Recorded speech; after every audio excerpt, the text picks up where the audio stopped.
Hola coleccionista, bienvenido, bienvenida a una nueva edición de Coleccionando VCF, un podcast de coleccionismo deportivo y un podcast que sirve como excusa para que tres amigos se reúnan cada mes para hablar de su pasión. Recuerda que nos puedes escuchar tanto en iVoox como en YouTube. En YouTube seguramente podrás ver imágenes de algunas de las piezas de las cuales vamos hablando. Yo soy Esteban Fernández y me encuentras en redes sociales como @coleccionvcf. Presento a mi compañero. Hoy tenemos una ausencia, pero bueno, sí que mantenemos al compañero Jesús, que siempre pone aquí gustosamente la pagoda para estos programas. ¿Qué tal, Jesús? Hola, buenas tardes. ¿Todo bien? ¿Todo bien? Todo bien, todo. Y hoy tenemos un invitado de excepción. Es un invitado que es una eminencia de... Si hablamos de historia del Valencia Club de Fútbol, nos viene a la mente José Ricardo Marc. ¿Qué tal? Ruborizado después de esta elogiosa presentación, pero encantado de estar aquí, con muchas ganas de iniciar este pequeño viaje a través de la historia del Valencia y de sus elementos que pueden agradar a los coleccionistas, vaya. Sí, elementos físicos que componen también la historia del Valencia Club de Fútbol de alguna manera. He de decir que yo te asalté hace un par de semanas cuando fuiste el ponente, ¿no?, de una clase es un curso que organiza la Universidad de Valencia sobre el Valencia, su historia, la repercusión que ha tenido socialmente, etcétera. Y tú viniste a ofrecer pues una clase, la verdad es que magistral, de 2 horas, y no solamente lo decía yo, lo decían todas las personas que estaban allí presentes, 2 horas sin parar de hablar del Valencia previo a la Guerra Civil. Fue maravilloso y tal y como te dije, es una pena que no estuviese eso grabado, porque muchas ideas se pierden, a lo mejor yo no las recuerdo, tú las tienes en tu cabeza, pero los demás nos venía justo para ir apuntando cosas y fue una pena, de verdad. Pues te lo agradezco mucho de nuevo.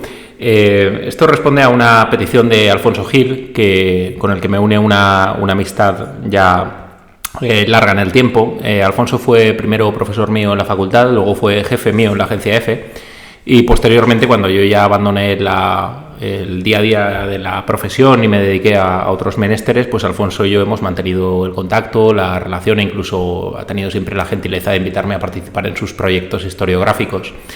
Entonces ya Alfonso había hecho hace unos años un curso similar a este, también en la Universidad de Valencia, que había dado bastante buen resultado, y para la reanudación de este curso quiso contar conmigo entre los ponentes. A mí me pareció magnífico, porque pienso que lo que pueda saber del Valencia es algo que no debo tener conmigo, y así he intentado que sea en los artículos que escribo regularmente en los medios de comunicación o en mis colaboraciones en los medios de comunicación. Y en este sentido, pues pensé que, además, dedicándome yo profesionalmente a la docencia, no había mejor manera que transmitir mi pasión por la historia del Valencia que en un aula, en este caso en un aula universitaria. Luego, además, yo pienso que la universidad en particular y la academia en general ha prestado muy poca atención al Valencia como sujeto histórico de la ciudad de Valencia, cuando es un elemento muy importante para entender el último siglo de vida de la ciudad. Y por estas cuestiones, por la amistad, por la necesidad de contar lo que sé, y también por esa voluntad de acercar universidad y Valencia, pues decidí participar, y la verdad es que si vosotros lo pasasteis bien, yo lo pasé mejor, porque no solamente tuve la parte de exposición, que siempre es muy gratificante, sino también la parte previa de preparación, de elaboración de los materiales para ofrecerlos a los asistentes al curso, y eso me permitió, pues, de nuevo adentrarme en algunos de los personajes o de las situaciones que más me agradan de la época que más me gusta de la historia del Valencia, que es esta etapa inicial, los 20 primeros años de vida del club. Cuando llegamos a la clase, nos entregaste una lista, ¿no?, con los presidentes del Valencia Fútbol Club de 1919 a 1939, incluyendo aquellos que no eran presidentes oficiales, ¿no?, eran presidentes en funciones, de alguna manera. Yo me quedé pasmado con esa información, porque no es la típica que uno encuentra en Wikipedia, lista de presidentes del Valencia. No, esto está al mínimo detalle. No sé ¿cuánto tiempo tardaste en realizar esta lista que la componen, pues no son 26 personas porque algunos se repiten, pero que incluye también su profesión? ¿A qué se dedicaban? Es que era al más mínimo detalle. Pues mira, yo soy una persona que como diría mi madre, tiene demasiada pasión por lo suyo, ¿no? Entonces a mí la pasión por el detalle o la búsqueda del complemento para una historia, aunque sea un complemento pequeño, siempre me ha interesado y me ha gustado mucho. Y desde que empecé a trabajar en la divulgación de la historia del Valencia, yo notaba que había determinados huecos o vacíos que no estaban colmatados, y dentro de mis posibilidades pues me apetecía contribuir a ese relleno de esos huecos, ¿no?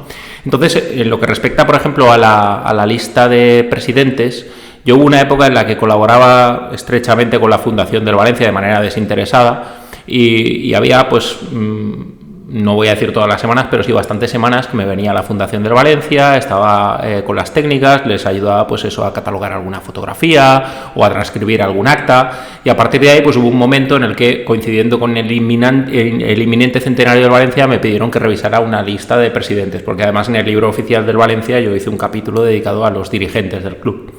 Y entonces habíamos conseguido recuperar la figura del presidente de la guerra, de Josep Rodríguez Tortajada, que no aparecía en ningún listado oficial del Valencia, solamente en una anotación extraoficial que vimos mucho después de que se consiguiera esta oficialización. Y luego yo personalmente también había sentido el enorme orgullo de conseguir que el Valencia diera como oficial la presidencia de Rafael Bau, que fue un presidente que estuvo 47 días, los últimos días antes de la guerra y los primeros hasta que se produjo la nueva situación administrativa y directiva del Valencia. Pero el Valencia era un club que era muy turbulento desde el punto de vista de su organización administrativa, o mejor dicho, desde el punto de vista de su dirección y su gestión. Entonces, había presidentes de los que sí que teníamos constancia, que habían estado en el club, que habían desarrollado pues eso, su función en unos momentos concretos, pero luego siempre había en las historias generales de Jaime y sobre todo de José Manuel Hernández Perpiñá ocasiones en que se te decía, pues mira, este presidente estuvo tanto tiempo y hubo una junta general. Entonces, en esos huecos entre los que había un presidente y otro, pues siempre había alguien que se ponía al frente del Valencia. Entonces, partiendo de los fondos que pude consultar en la Fundación del Valencia, los fondos históricos del Valencia, pues decidí poner remedio a esa cuestión y dar importancia y valor a los personajes que en esos huecos se situaron al frente del Valencia. Alguno de ellos es tan importante como Fernando Ibáñez, que es uno de los primeros personajes que aparece en esa lista modificada. Y Fernando Ibáñez había sido alcalde de Valencia, fue un político de gran importancia, estaba afiliado al Partido Liberal y fue pues una figura de gran nivel en la Valencia de la época. Y Fernando Ibáñez es uno de los responsables de que el Valencia encuentre los terrenos de Mestalla y edifique el estadio ahí. De hecho, si no me equivoco, es posible que me equivoque, pero creo que la firma de Fernando Ibáñez aparece en la escritura de compraventa de los terrenos de Mestalla. Uh-huh. Entonces, quizá no fuera nombrado presidente de una manera oficial, pero sí que se puso al frente de la Asamblea del Valencia en un determinado momento. Y yo, que soy maximalista en esa cuestión, pienso que todo aquel que agarre las riendas del Valencia, aunque sea un día, merece ser reconocido como presidente del Valencia. Javier Gómez se puso al frente del Valencia un día y Javier Gómez está en la lista oficial de presidentes del Valencia. Si Juan Cochoud o si Fernando Ibáñez o si Bernardo Dutíes o si cualquiera de estos personajes hicieron lo propio, ¿por qué a ellos se les va a regatear esta condición? Y luego, respecto al tema de las profesiones o de las afiliaciones políticas, pues es una cuestión que a mí me interesa mucho, porque me gusta ver el fútbol como un elemento social y me gusta conocer la extracción social de quien acude al fútbol o de por lo menos quien dirige los clubes de fútbol. Entonces, en este sentido, no era difícil porque la mayor parte de personajes eran personajes conocidos en la Valencia de la época y me parecía que aportaba algo más a lo que habitualmente se dice. Sabemos todos que Luis Casanova era un empresario cinematográfico de gran éxito. Sabemos todos que Octavio Milego fue un pedagogo importante, maestro y profesor posteriormente. Pero no sabíamos, por ejemplo, que Gonzalo Medina, antes de ser el funcionario de Obras Públicas que había sido un comerciante, ¿no? Un comerciante próspero que tenía bastante dinero. Y yo creo que son cuestiones que está bien conocer. Sí, por supuesto, por supuesto. Ya que hemos empezado con la lista, yo siempre empezamos tratando temas de coleccionismo, pero bueno, hoy hemos empezado por aquí, así que por aquí seguimos. Me fijé en que muchos de los presidentes, prácticamente todos en esta lista, duran muy poco tiempo, muy poco. Entonces, ¿era tan difícil ser presidente del Valencia, aguantar? Bueno, ten en cuenta que el Valencia ha sido siempre un club volcánico, desde el momento propio de su fundación. Entonces, una de las características que yo he podido percibir, tanto en lo que he conocido como aficionado, como en lo que se me transmitió por parte de mi padre y luego lo que he podido investigar, es que el sillón presidencial del Valencia quemaba y que siempre había una oposición potente al presidente o a la junta directiva que estuviera al mando en aquel momento.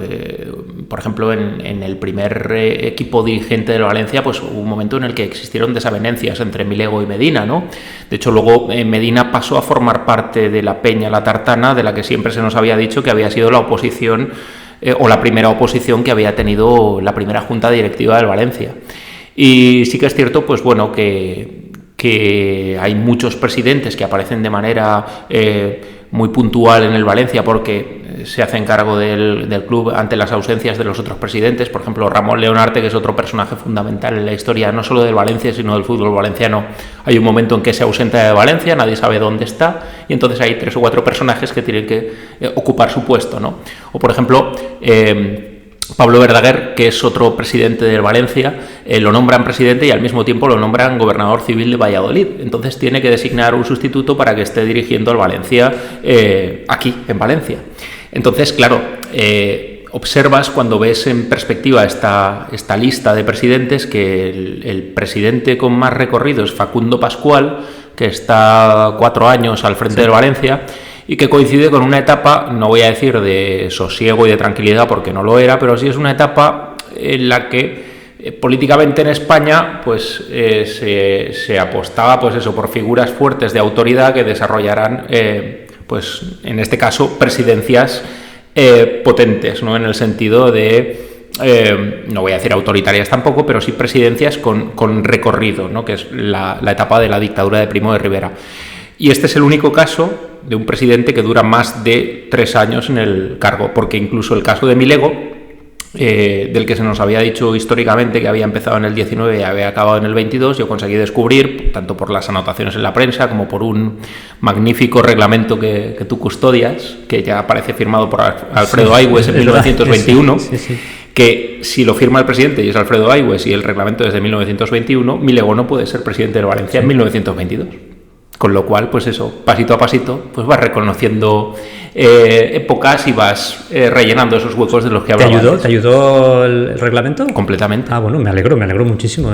Sí, además el reglamento en una publicación que realicé el año pasado, una publicación científica en la revista de la Sociedad Bibliográfica Jerónima Gales, lo incluí como uno de los libros o folletos editados en Valencia antes de 1936, con lo cual tiene también un valor histórico incalculable, porque no hay demasiados periódicos, quiero decir, no hay demasiados libros o folletos publicados en esa época, y ese tiene el valor de ser uno de los primeros reglamentos de club que hay en nuestro ámbito. Sí, yo no he visto, existirá, puede ser, pero no he visto ninguno anterior. En mis búsquedas, ya sabes, en internet, sí, conocidos, no he ido más allá. Sí, el anterior reglamento del Valencia es un reglamento manuscrito que aparece en las actas del club. Y luego ya viene el siguiente, que es el de Alfredo Aigües. El anterior es el reglamento que redactan Milego y Medina.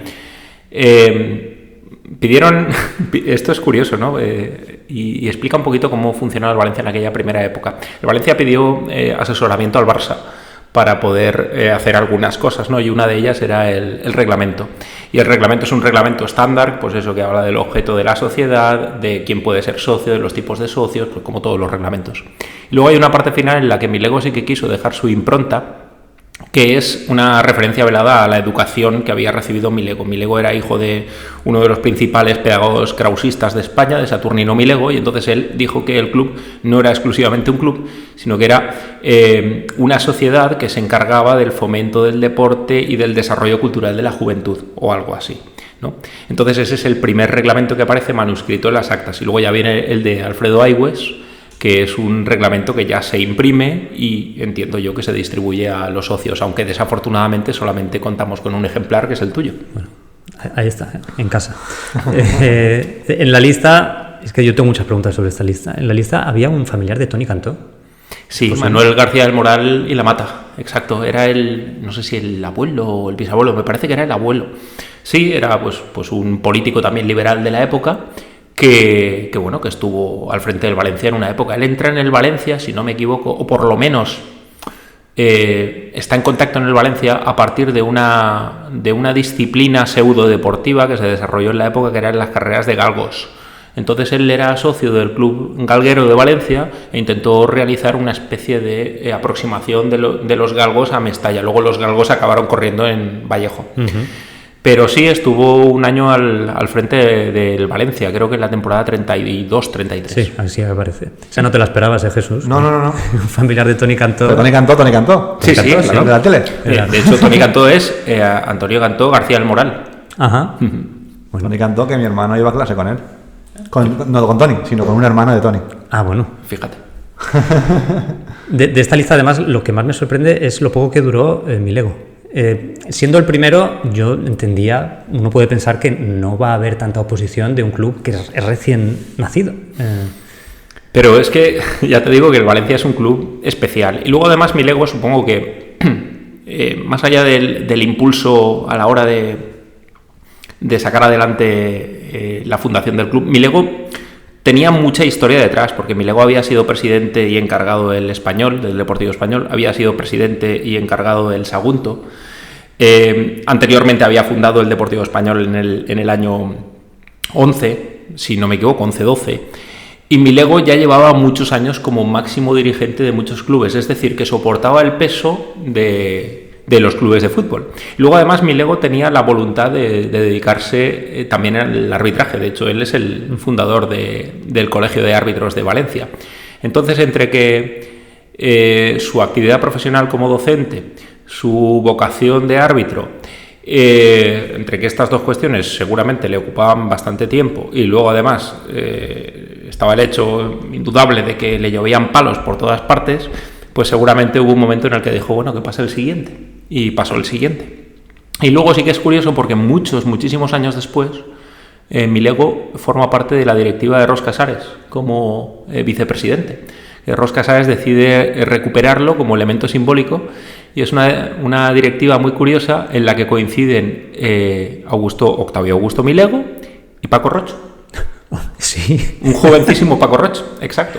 Eso no me lo esperaba yo, ¿eh? Pues nada, ya lo sabes. O sea, que Paco Rocha ha coincidido en el Valencia con Milego. Efectivamente. Esas cosas que... Dos estilos muy diferentes, sí. ¿No? El empresario, no sé si en esa época había vuelto de Guinea, creo que sí, recién llegado de Guinea tras aquellos negocios que hacía Paco Rocha en Guinea, que darían para lo que fuera, con el señor maestro ya jubilado, venerable, con todas sus ideas de progreso y con el peso enorme de haber sido uno de los fundadores y el ideólogo del Valencia.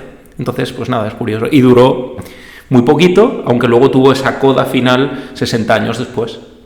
Así es. Bueno, aquí te hemos traído, es un podcast de coleccionismo. ¿Cuál es tu relación con el coleccionismo? A ver, no es una relación sencilla, porque yo no me definiría como un coleccionista al uso. Ninguno de los aquí presentes tenemos una relación sencilla con el coleccionismo. No. De sencillo aquí no hay nada, ¿eh? Cosas claras. Yo no sé, yo me definiría básicamente como una persona que busca, pues, salvar en muchas ocasiones materiales que considera que merecen ser salvados, y eso a veces, pues hace que en Todo Colección, en otras páginas de coleccionismo, pues busque objetos raros y que piense que no voy a encontrar, como creo que nos pasa a todos, ¿no? Pero por otro lado soy una persona que intenta no ya coleccionar, sino acumular objetos o elementos que estén relacionados con mis objetos de estudio o mis objetos de interés. Yo, por ejemplo, pues hay un determinado momento, a mí me interesa mucho el relato del fútbol en la guerra, desde siempre, desde hace casi 20 años. Uh-huh.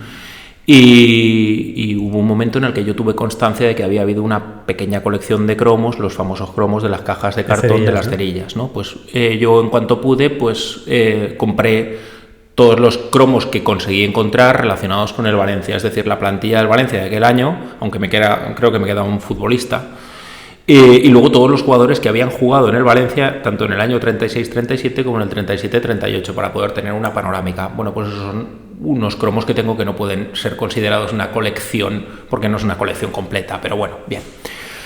Tengo algunos cromos de los años 20, tengo algunas fotos, y lo que más tengo son revistas y periódicos deportivos, porque me interesa mucho observar el fenómeno del nacimiento y el desarrollo del Valencia, sobre todo en sus primeros años, a través de la prensa deportiva.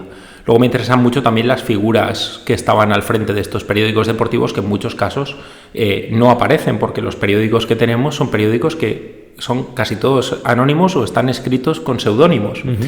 Y entonces, pues eso, a partir de ahí, y seguramente pues a partir también de la curiosidad del periodista que ha dejado de ejercer hace mucho tiempo, pues mi colección, si lo queremos llamar así, ha ido encaminándose hacia el mundo de las revistas y los periódicos deportivos. Te veo muy encaminado al papel. Sí. ¿Te gusta mucho el papel? Porque me gusta mucho. Son revistas, pero también cromos, has dicho, fotografía. Uh-huh. El papel es, vamos, la base de tu colección. Sí, sin duda. Luego tengo alguna otra cosa, pues no sé, por ejemplo, obedece a razones sentimentales. Pues tengo un banderín que obsequió el Mestalla al Campillo de Cuenca. El Campillo es un club que es un club conquense que jugó una época en la regional valenciana y que está justo al lado del pueblo de mi madre. Pues bueno, me apetecía tenerlo. O tengo alguna insignia, tengo pues libros también, libros antiguos sobre todo. He conseguido pues hace relativamente poco la que considero que es una de las joyas de mi no colección, que es un ejemplar de figuras deportivas, que es el primer anuario futbolístico que se publicó en España, que se publicó en Valencia en 1924, que es obra de un periodista en aquella época muy joven, el doctor Simón Barceló, y que es un libro absolutamente maravilloso, porque es una guía de futbolistas de toda España y luego de otros deportistas. Tengo la suerte de tener, porque así me lo regaló un magnífico amigo que es Javier Iranzo, el primer libro de historia del Valencia, que es la historia del Valencia FC, escrita por Sincerator y publicada en 1941. Y luego pues tengo también algún reglamento y algunos libros o folletos que efectivamente pues responden a mi necesidad de tener papel y de refugiarme en el papel para comprender y conocer un poquito la historia de mi club y de mi ciudad. Nos has traído algunos ejemplares de La Estaca, del diario, o la publicación Ilustraciones del diario Sport. Coméntanos un poquito por qué son especiales. Vale, yo incluso había venido provisto de un listado de lo que tengo, más o menos, sí, y puedo haceros un... Sí, bueno, de formación profesional lo que digo, ¿no?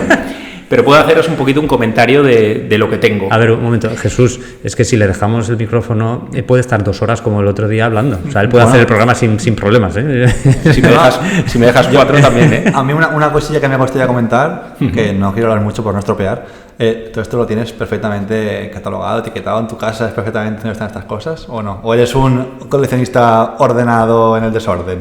¿Cómo se diga? A ver, yo diría que no soy un coleccionista pulcro, pero que sí que soy un coleccionista que lo tiene ordenado y que lo tiene accesible, porque yo muchas veces utilizo la colección para poder extraer datos o para poder simplemente disfrutar con la lectura. Es decir, hay coleccionistas que guardan sus colecciones, y no los culpo, pero que guardan sus colecciones para simplemente mirarlas de vez en cuando, pero no las tocan, no las disfrutan. Y a mí no me gusta eso. A mí me gusta pues tener algunos archivadores como tengo, y poder sacar de vez en cuando los periódicos, mirarlos, reírme con alguna de los chistes o de los versos que aparecen en los periódicos, sobre todo satíricos, y eso. No tengo además un sistema de clasificación moderno, por decirlo así. Bueno, no hace falta que sea tengo moderno. hojas garabateadas, tengo hojas Excel iniciadas en el ordenador pero nunca acabadas. Quiero decir, dentro de ese caos sé dónde está cada cosa, sé el valor que tiene cada cosa y además tengo algunas carpetas donde anoto, pues por ejemplo, este es el cuaderno gráfico de La Vanguardia correspondiente a la final de la Copa de 1934, ¿no? Pues ese es mi sistema de clasificado y de ordenado. Son interesantes de saber, ¿no? También, por supuesto. A mí me gusta también aprender de cada coleccionista bueno, sobre todo, pues su manera de trabajar y su manera de ordenar, porque al final todos podemos aprender un poco. Es diferente su colección a la tuya, No, pero no tiene nada que ver, en su colección es muy importante, creo yo, saber dónde está cada cosa, claro, para luego, pues si tienes que buscar información, saber dónde tienes que buscarla. Mira, yo he aprendido mucho en ese sentido y me gustaría hacerlo así de verdad, pero siempre tengo alguna excusa para no hacerlo. Pero me gustaría poder disfrutar de verdad un verano de la catalogación precisa de la colección que tengo, ¿no? He aprendido mucho de la Biblioteca Valenciana. Yo visito con frecuencia la Biblioteca Valenciana en San Miguel de los Reyes y los inventarios que hay son realmente fantásticos porque permiten al investigador saber con un golpe de vista qué hay en cada carpeta, qué documentos se va a encontrar y, en cierto modo, darles o no valor. Yo cuando he tenido que ir, por ejemplo, a investigar en el archivo de Francisco Almela y Vives, que me parece absolutamente fascinante, que era un erudito de todo lo relacionado con Valencia y también del fútbol, pues me basta con descargar el PDF que hay alojado en la Biblioteca Valenciana y saber que en la carpeta 52 pues hay, no sé, me lo invento, información sobre las fiestas del Horta Sud. Entonces así, si yo quiero hacer un reportaje, pues sé a qué carpeta tengo que ir, qué carpeta tengo que solicitar y por dónde me tengo que mover. Me gustaría hacerlo así. Lo que pasa es que, ya os digo, siempre busco excusas. Mis hijos. Hay que hacer esto, hay que hacer lo otro. Estoy cansado, quiero leer. Frío, calor. Twitter. Cualquier cosa, ¿no? El Valencia. Entonces, ansío que llegue el momento de poder dedicarme plenamente a esto sin tener ninguna excusa y poder decir, pues mira, voy a colocar esto. Y luego tengo un problema que es el problema del espacio, Claro. que tendréis también vosotros. Entonces, pues si yo tuviera un gran espacio para colocar todos los archivadores, pues seguramente en cada archivador habría una colección y podría poner incluso un folletito dentro explicando un poquito la historia, la génesis, cuál fue el primer periódico que compré, este tipo de cosas, pero para eso no soy demasiado ordenado. Llegará su momento. Espero. Coméntanos de las publicaciones que forman parte de tu colección. Vale, pues a ver, yo creo que las publicaciones más antiguas relacionadas con el fútbol que tengo son precisamente las revistas de Levante Deportivo. Levante Deportivo es una revista que se funda en la primavera de 1922 en Valencia y tengo, me parece que son 5 revistas. Las conseguí de una manera muy casual porque yo era el principio de mi etapa como coleccionista, entre comillas, del papel, ¿no? Y había una persona que en toda colección tenía un ejemplar de Valencia Deportiva y entonces yo buscaba esa publicación por otras razones.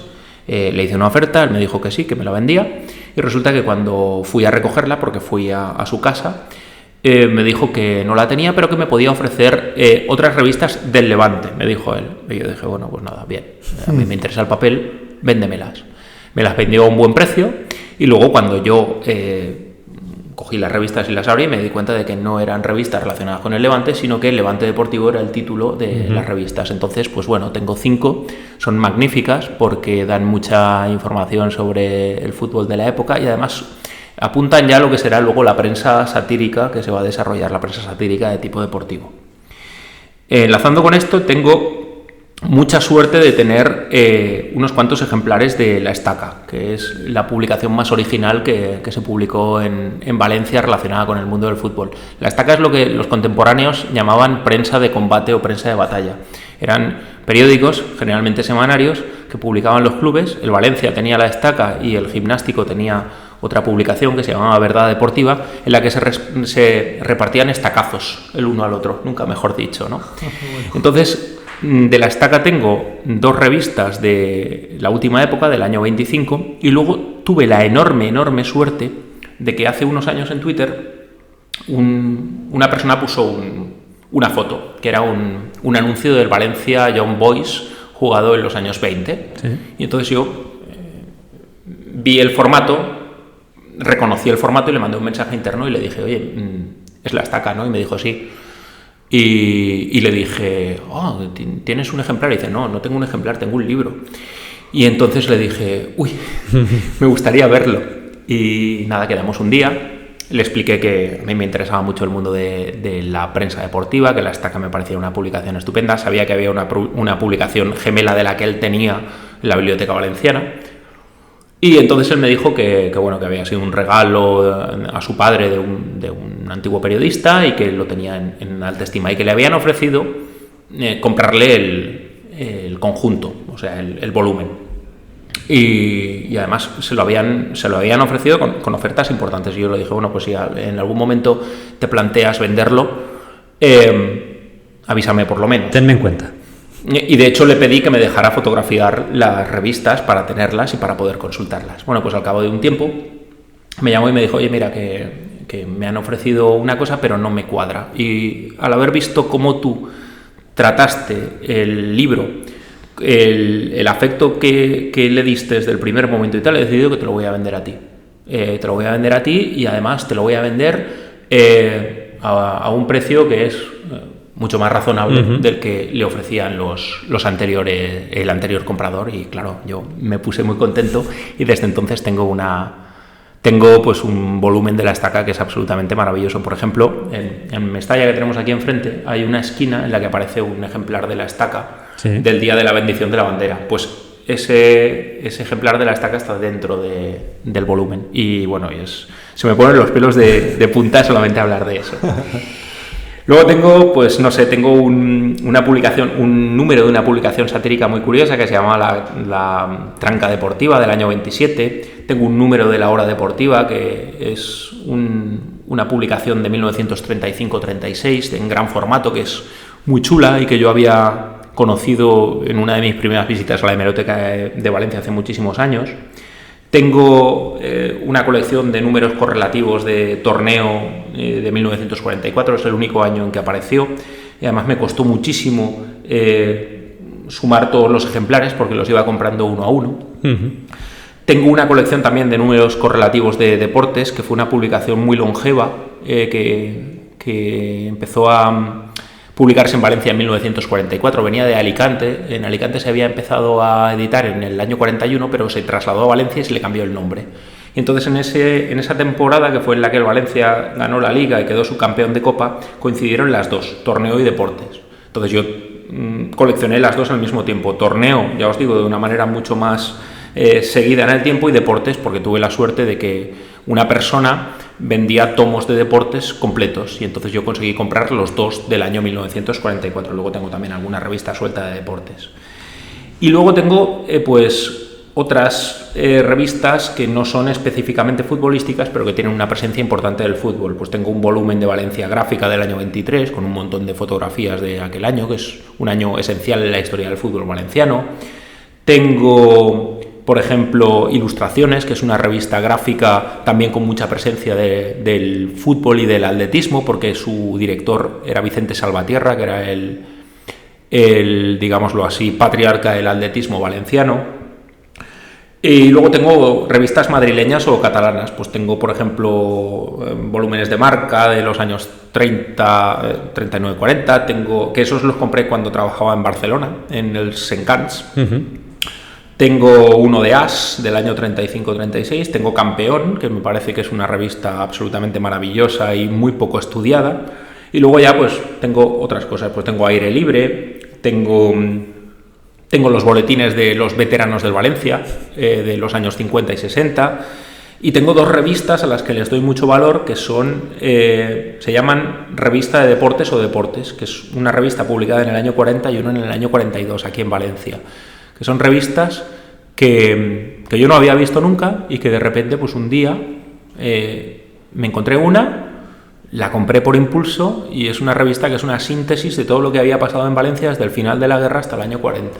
Y la del 42 es exactamente lo mismo, pero en una temporada que es especialmente significativa para el Valencia, porque es el año en el que el Valencia pues consigue su primer campeonato, ¿no? Entonces merecía la pena coleccionarla. Su primer campeonato de Liga, quiero decir. sea, yo ahora entiendo lo del problema del espacio. Una vez hecha esta... ¿Solo tienes eso? Una vez nombrados todos los ejemplares o las cabeceras que componen tu colección, ahora entiendo el problema del espacio, porque al final, claro, es que vas acumulando y no hay espacio para todo. No, mira, nosotros, mi mujer y yo, tenemos muchos libros en casa porque tanto ella como yo somos profesores y arrastramos mucho libro, ¿no? Además arrastramos libros de colecciones familiares. En los últimos años, por razones varias, pues hemos tenido que hacer varios expurgos familiares y muchos de esos libros han incrementado nuestra biblioteca. Pero bueno, mucho antes de esto, cuando nosotros nos compramos el piso en el que ahora vivimos, decidimos que la habitación más larga y más profunda iba a ser la habitación en la que iban a estar los libros. Que muchas veces mi madre o mi suegra cuando vienen a casa se enfadan y dicen: tenéis a los niños en una habitación pequeña y a los libros en una habitación grande. Yo siempre digo, los libros no se irán, los niños sí. Y nosotros pues tenemos unas estanterías Billy de estas de Ikea, como mucha gente, ¿no? Y entonces yo tengo una estantería Billy completa dedicada solamente a esto. Hay muchas de estas revistas de las que tengo solamente ejemplares, entonces estas son sencillas de guardar porque entran en una funda de plástico. Y luego lo que son volúmenes sí que los tengo colocados uno al lado del otro en la parte inferior de las estanterías. Hay una cosa que me he olvidado de mencionar, no tiene que ver con el Valencia, porque es anterior, pero tengo un par de... por estas intuiciones que muchas veces tienes, tengo 2 ejemplares de la revista de los antiguos alumnos del Colegio de Jesuitas de Valencia. Uh-huh.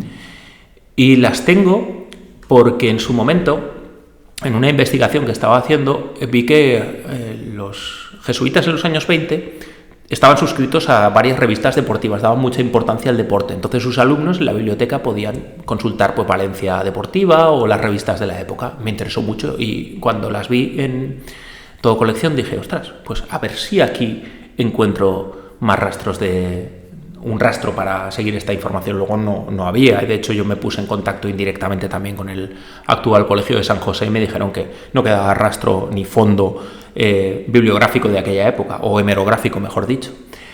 Pero eso me ayudó, por ejemplo, a saber que la actividad deportiva en el Colegio de San José era una actividad continua.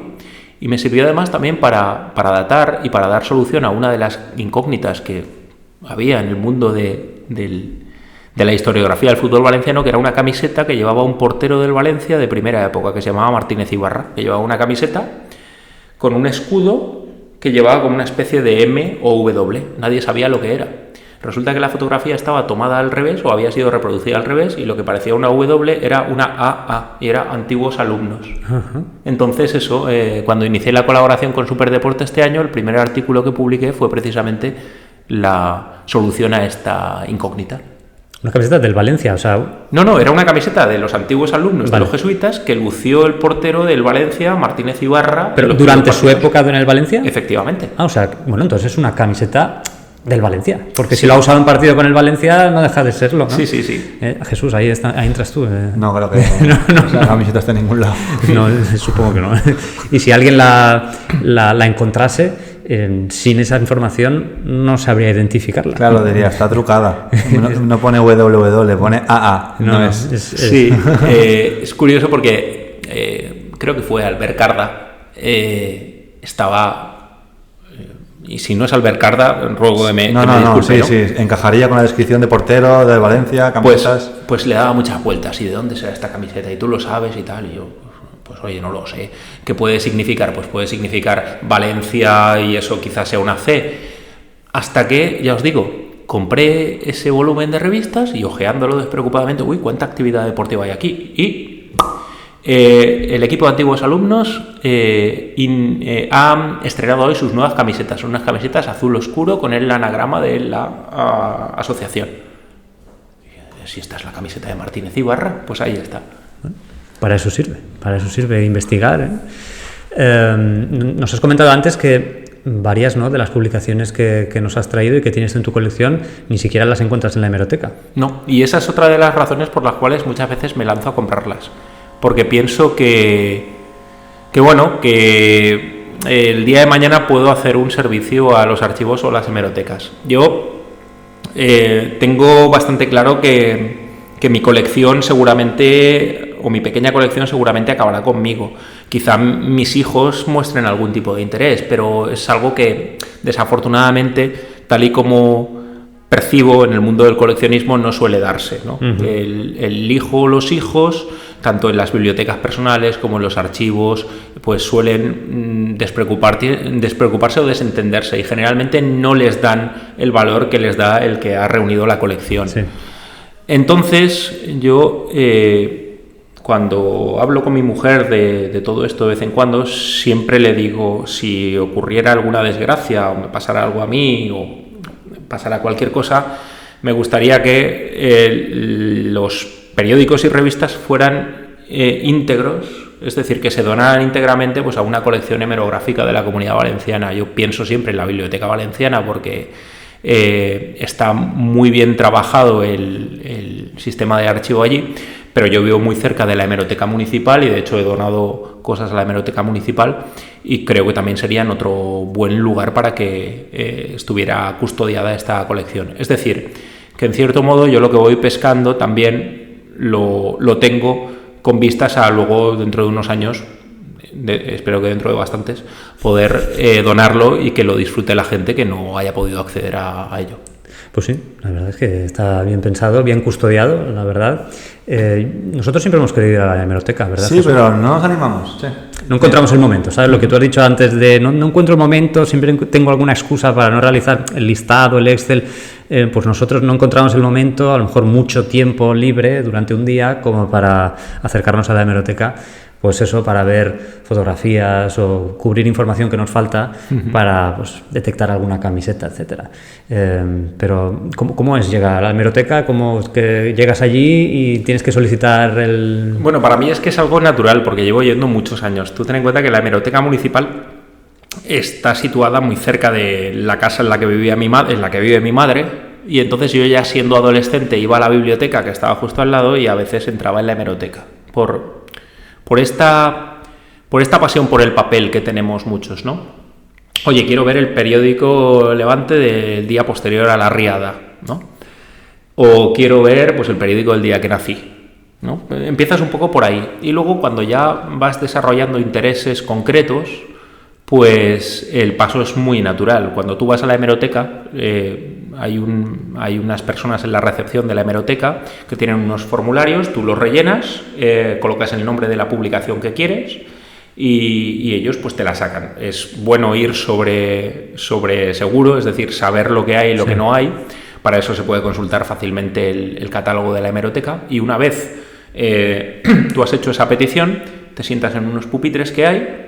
La sala es una sala que raramente se llena, hay muchos eruditos que van a buscar información, investigadores, pero es una sala que raramente se llena y entonces tú te sientas allí y te vienen con los tomos, en el caso de que la información se pueda consultar en papel. Luego hay determinadas piezas que por su valor o por su estado de conservación solamente se pueden consultar a través del ordenador. Por ejemplo, la colección completa de Levante el Mercantil Valenciano se puede consultar, pero a través del ordenador. Y algunas piezas de la llamada colección Navarro Cabanes también. Y ahí están todas las revistas deportivas de los años 20 que custodia la hemeroteca, que son pocas, porque en aquella época se consideraba que la prensa era un objeto de usar y tirar. Es decir, la gente compraba el periódico y lo tiraba, y por lo tanto no se han custodiado, no se han conservado muchas. Y luego yo he llegado incluso a consultar en microfilm, en unas máquinas enormes, ¿sí?, antediluvianas, que siguen ahí todavía. Lo que pasa es que ya muchas de estas referencias se han digitalizado. Y en San Miguel de los Reyes, en la hemeroteca de la Biblioteca Valenciana, la sensación es todavía de mayor majestad, ¿no? Porque entras en un monasterio que es absolutamente impresionante, vas andando hacia la sala donde está la hemeroteca y ahí sigues un poco el mismo proceso, pero ahí te trae las referencias un robot por el pasillo y entonces se lo dan a los técnicos te lo dan y tú te pones a mirarlo. Yo así, por ejemplo, he consultado las revistas de la Casa Valenciana de México, que, aunque parezca que no, pero han estado muy relacionadas con la historia del Valencia. De ellas he extraído mucha información que luego he utilizado en mis libros y en alguno de mis artículos. ¿Es más completa la biblioteca o se complementa con la hemeroteca? Se complementan, porque la hemeroteca municipal tiene muchas cosas, muchísimas cosas, muchísimas referencias. Estoy utilizando mucho la palabra cosas. Muchísimas referencias de la ciudad de Valencia, algunas también de fuera de la ciudad de Valencia, y luego la Biblioteca Valenciana tiene la voluntad de ser una biblioteca de todos los valencianos, es decir, de Valencia, Castellón, Alicante, entonces tiene piezas que son también de otros lugares. Hay muchas colecciones que son colecciones que están clonadas, ¿no? Que las hay en un sitio y también en otro, pero luego, por ejemplo, pues el volumen que tiene la Biblioteca Valenciana de La Estaca no lo tiene la Hemeroteca de Valencia, y las revistas sueltas que tiene la Hemeroteca de Valencia de La Estaca no las tiene la Biblioteca Valenciana, con lo cual ahí el investigador pues se encuentra con la agradable sorpresa de que puede completar por un lado y por otro. ¿Y se puede sacar alguna fotografía? Sí, sí. ¿No le pongo flash? No, se puede. Desde hace un tiempo sí que se puede. ¿Ah, sí? Sí, antes, cuando yo empecé a ir, había que hacer un sistema de fotocopias muy un poco agradable, porque había una máquina y tú tenías que pedirle al técnico que te fotocopiara la página concreta. Luego ya se permitió hacer fotografías para uso de investigación, y eso está extendido en todos los archivos. Es decir, si tú vas a un archivo y tienes la intención de hacer un archivo público, quiero decir, tienes la intención de hacer uso de la información del archivo, pues a ti te permiten que hagas una serie de fotografías, firmando luego un papel en el que dices que la información que vas a utilizar pues tiene carácter divulgativo o científico, es decir, que no te vas a enriquecer con ella. No. Y luego además te piden también que si vas a reproducir alguna fotografía concreta, pues que cites a la institución de la que has extraído esa información. Sí, evidentemente. A mí me ha pasado, por ejemplo, cuando he ido a archivos de Madrid o de Barcelona, o el propio archivo del Reino de Valencia. Veo que te quedas un poco en los años 40, ¿no? Esa está ya tu interés, si no me equivoco, más o menos, hasta los años 40, el grueso de la colección. Luego, sí, a lo mejor tienes algún número posterior, pero... Bueno, no he citado Sport, que lo tengo ahí, sí, es que verdad, Sport 50. Sí que es del año 54-55, me gusta porque es una revista de pequeño formato, y además me resulta muy entrañable porque es una revista que produjeron los hermanos Hernández Perpiñán, y yo tuve la suerte de conocer a Jaime en su último año y medio de vida, y bueno, yo lo admiraba sin conocerlo, porque su historia del Valencia había sido fuente inagotable de disfrute para mí, como para mucha gente. Entonces, pues, un poco primero como homenaje me compré el primer número que encontré, y luego ya por ese afán de juntar la colección, pues he ido comprando diferentes números. Y luego sí que es cierto pues que tengo revistas sueltas, pues lo que os decía antes, los boletines de los veteranos del Valencia, pues son de los años 50 y 60. O por ejemplo tengo los números especiales que Deportes publicó con motivo del cincuentenario del Valencia y de la Liga del 71. Tengo las revistas que se publicaron con motivo de la consecución de la Copa del 54 y de la del 67. Entonces, pues sí, pero bueno, a mí la época que más me gusta es la época previa a los años 40, y además, pues eso, como tampoco está tan disponible, cada vez que veo un periódico, una revista de esta época, pues lo compro.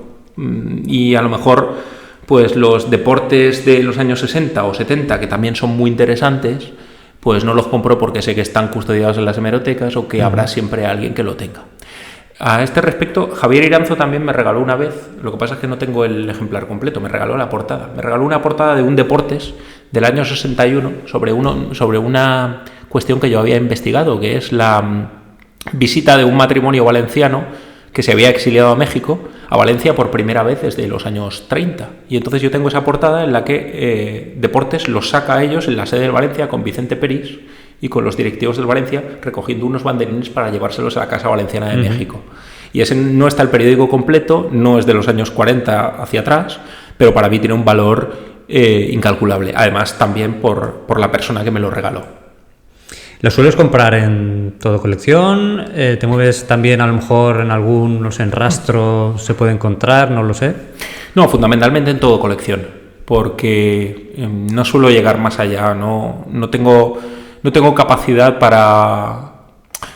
Mi tendencia familiar es un poco complicada con los niños, entonces con todas las cosas que ya hago, decirle a mi mujer en casa, oye, me voy a ir el domingo por la mañana al parque de Amelia Giner a ver si me encuentro periódicos, pues no. O sea, estimo mucho mi actual situación sentimental como para ponerla en riesgo, ¿no? Por una cuestión. Tampoco vas a encontrar nada en el rastro actual, ¿eh? Bueno. O sea, es todo... Yo he ido alguna vez en los últimos meses y no encuentras nada.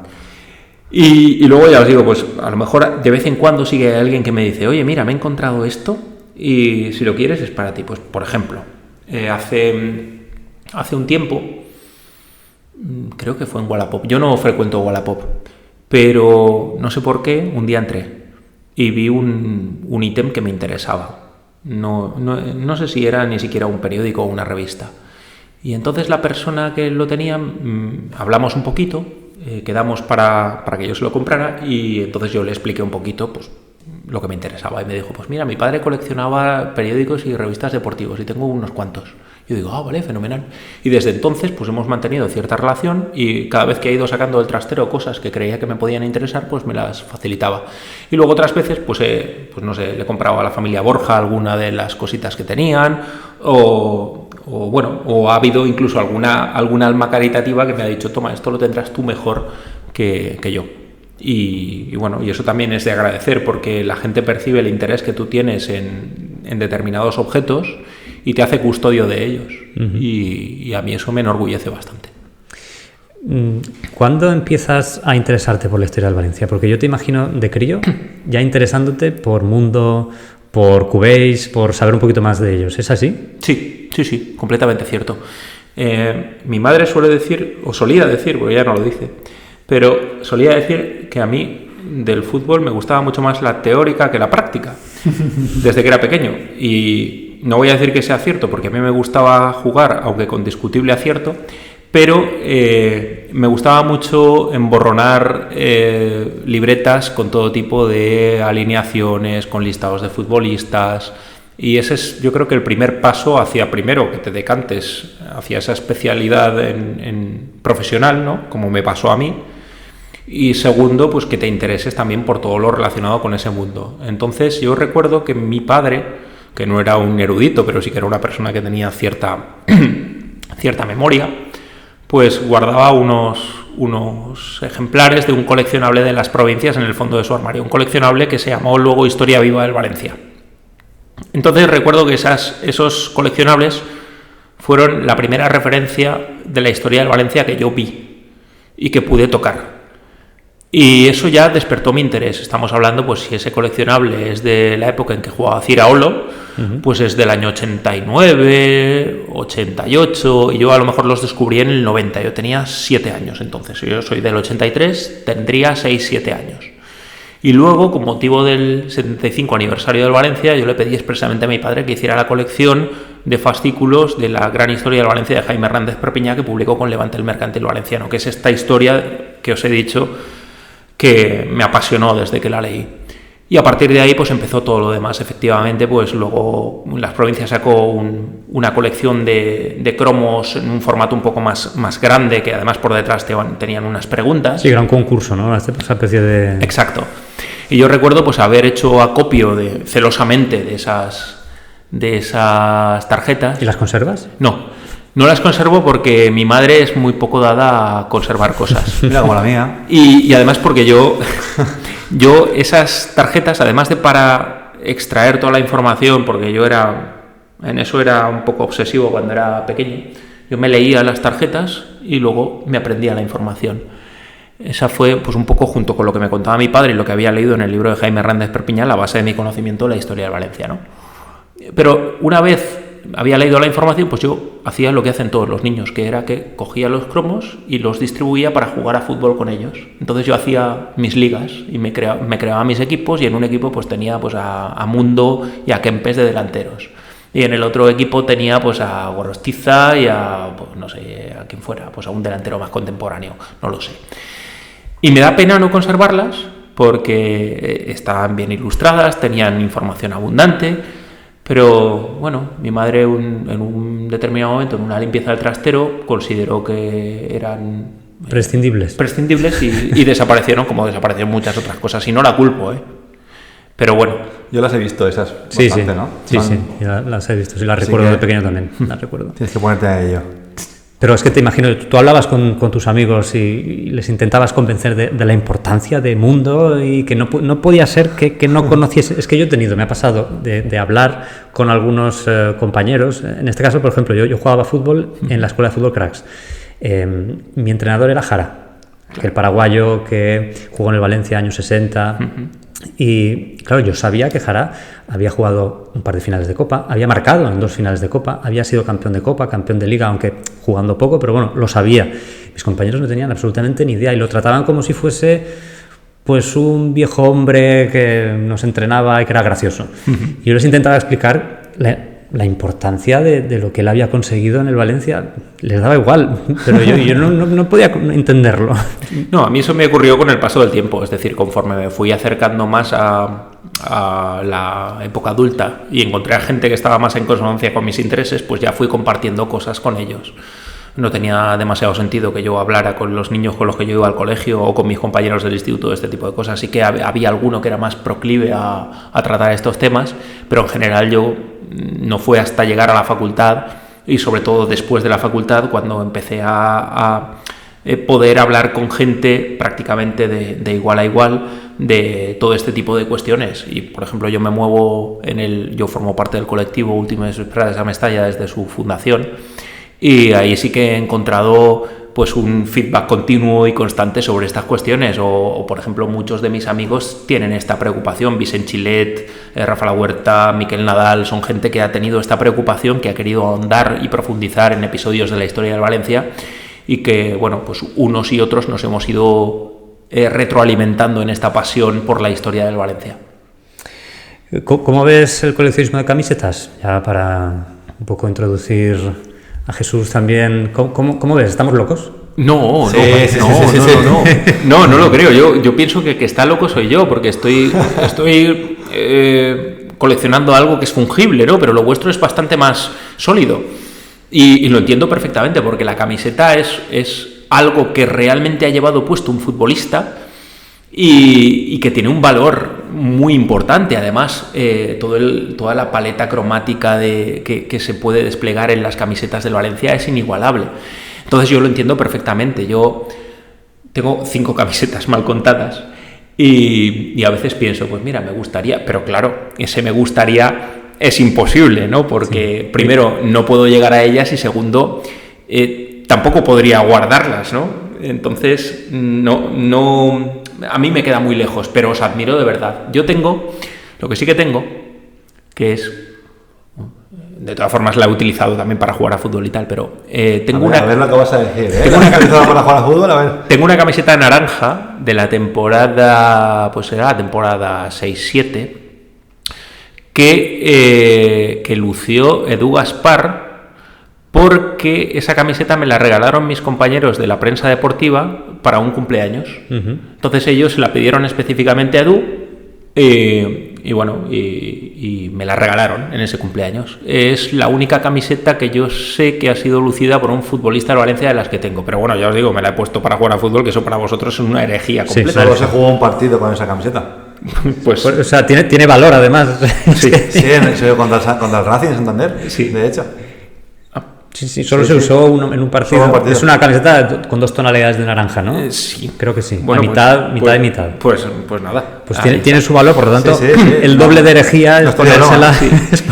Y nada, y luego pues tengo las camisetas que yo me fui comprando y lo que sí que, como yo estoy involucrado ahora en el proyecto deportivo del Club Deportivo Cuenca, uh-huh.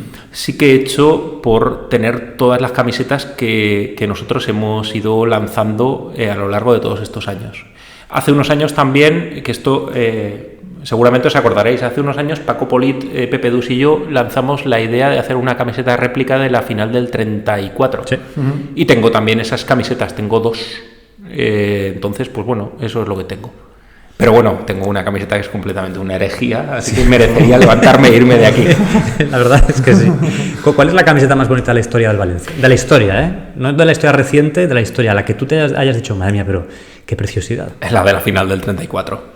Es una camiseta que me emociona. De hecho, como he comentado, lanzamos una campaña para reproducirla. Le hemos pedido al Valencia también que la reprodujera en épocas recientes, porque une dos elementos que son fundamentales. Uno de ellos es el color histórico, o el color más utilizado históricamente como segundo equipaje del Valencia, que es el rojo, ¿no? El rojo granate, hay quien lo llama torino, ¿no? Y luego lleva una escápula. Entonces en la escápula está dibujada la señera. Y eso para mí, en un momento en el que la reivindicación autonomista en Valencia era importante, pues le da un valor añadido y ofrece una característica a la camiseta que la diferencia de todas las demás, porque el Valencia no volvió a lucir esa camiseta nunca más. En realidad, esta camiseta tiene una historia bastante curiosa, porque de cara a la final de 1934, el Valencia tenía que jugar la final del Campeonato de España normal, y el Olympique de Xàtiva tenía que jugar la final del Campeonato de España amateur. Los dos jugaban en el mismo campo, que era el campo de Montjuïc. El Olympique de Xàtiva jugó contra el Real Unión de Irún y el Valencia jugó contra el Madrid. Pues los dos clubes decidieron jugar vestidos con camisetas con la señera, camisetas que fueran los colores de la bandera valenciana.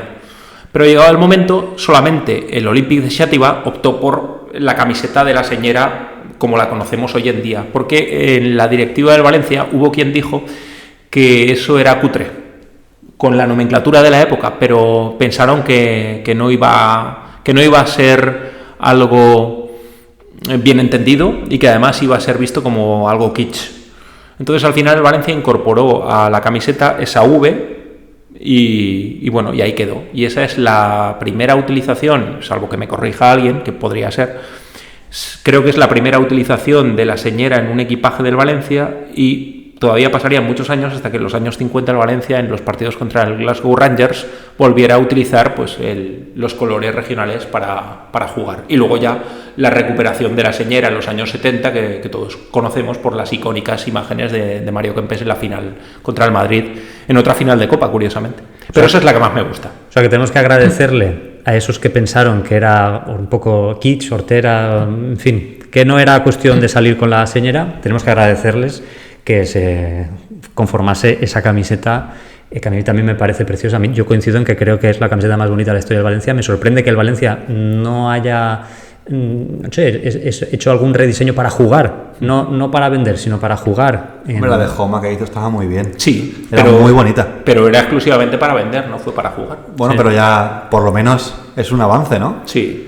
Es algo, pero bueno, a mí me gustaría ver al Valencia de nuevo en el campo con esa camiseta que me parece absolutamente increíble, y además pensar que en los años 30 un equipo diseñase una camiseta para una final, que es lo que se hace hoy en día. Hay equipos que diseñan, a lo mejor le colocan pues un pequeño detalle diferente, pero es que en 1934 diseñar una camiseta para una final de Copa me parece un paso a la modernidad espectacular, que a lo mejor en su momento no sé, la gente no se dio cuenta. También te digo que si le hicieran ahora mismo y te plantan el Puma, te plantan Cazú, te plantan Token, Valencia, tal, no sería... No es lo mismo, vale, no es lo mismo, pero bueno, la intención a mí es que me parece preciosa. Sí.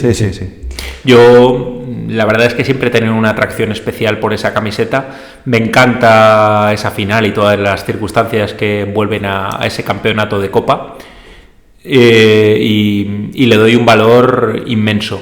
Y además es que siempre que tengo la ocasión de reproducir las fotografías de esa final, lo hago. De hecho, en el PowerPoint que proyecté el otro día en el curso, la imagen inicial era la alineación del Valencia vestidos con esa camiseta en ese partido. Porque me parece una camiseta absolutamente espectacular. Una pena el resultado, lo único, ¿no? Porque sí, haber levantado la copa ya con esa camiseta hubiera sido... Sí, una pena el resultado, pero bueno, yo siempre digo que el Valencia fue campeón durante unos minutos, porque se adelantó en el marcador y luego pues el Madrid, que tenía 9 o 10 internacionales, claro, como es lógico, pues impuso su rodillo. Pero que el Valencia llegara a la final de Copa aquel año con una plantilla más o menos justita y con las circunstancias en que llegó, pues ya fue digno de ser contado y de ser recordado. Es que el Valencia juega esas semifinales contra el Oviedo. En el partido de ida en Mestalla empatan a 2 y en Oviedo ya dan, bueno, no solamente en Oviedo, en todas partes dan por hecha la victoria del Oviedo en el partido de vuelta. Y de hecho la revista deportiva AS publica un texto, un reportaje en el que dice Madrid y Oviedo finalistas de Copa. Sí. Y en Oviedo ya se habían vendido entradas para ir a la final, bueno, se había hecho todo el recorrido pensando que el Oviedo iba a llegar a la final. Y resulta que el Valencia se plantó en Buenavista, ganó 1-3 y se clasificó para la final. Y además condujo a lo que fue el primer desplazamiento masivo de afición del Valencia. Una barbaridad, más de 12.000 personas se desplazaron de Valencia a Barcelona para ver aquella final, que es, pues eso, una muestra también de lo impetuosos y de lo apasionados que somos los valencianos.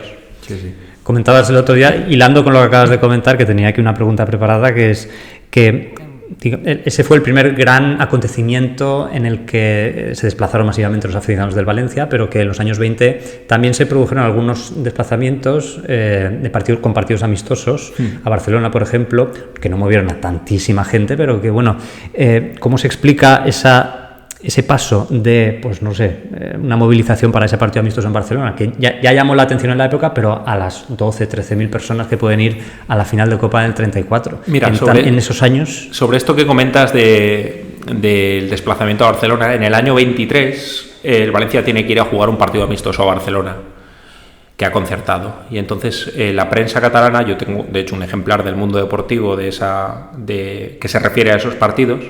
La prensa catalana explica asombrada que 900 valencianos han hecho el camino para ir a ver a su equipo en un partido amistoso. 900 valencianos en el año 23 para ver un partido amistoso. Poca broma. No. Y se explica este paso de los 900 a los 12.000 o a los 13.000 o a los que fueran por el hecho de que el Valencia, además de estar rodeado por una afición muy apasionada, como he dicho antes, fue dando pasos muy seguros con el paso del tiempo. Es decir, el Valencia primero se dotó de una estructura profesional que no tenía ninguno de los clubes de la ciudad. Compró unos terrenos y edificó un campo propio para sus seguidores, es decir, para su propia seguridad y para la de sus seguidores. Luego generó una prensa a su alrededor, publicitó sus partidos de una manera tremenda. Y alrededor de eso pues se generó, lógicamente, muchísima gente que tenía la voluntad de seguir al Valencia y de vibrar con sus éxitos. Y si a eso le añadimos el hecho de que en el año 34 todavía pues la sociedad valenciana era una sociedad que estaba en franco desarrollo y tenía la posibilidad pues de coger un barco, coger un tren o coger pues un coche incluso y plantarse en Barcelona, pues eso puede explicar bastante bien yo creo que este acompañamiento masivo al Valencia, el hecho de que pues la confluencia de todos esos factores, que el Valencia hubiera dado pasos para incrementar su masa social desde su nacimiento, pasos muy seguros y muy firmes, luego el hecho de que se publicitara mucho al Valencia y se le diera mucho empaque, y luego el hecho de que pues a todo el mundo le gusta ir de fiesta, ¿no? Y cuando uno tiene la posibilidad de ir a su primera gran fiesta, pues no se lo pierde por nada del mundo. Yo recuerdo, por ejemplo, que mi padre y yo nos fuimos a la final del 99 sin entradas. Y nos fuimos para acompañar al Valencia con el objetivo de, pues bueno, de estar allí, de vivir la final, de empaparnos un poco de todo aquello que mi padre sí que había vivido, pero yo no.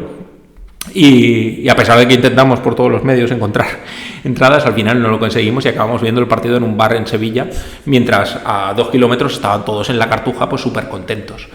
Pero yo creo que esto pues también habla bastante de cómo somos los valencianos.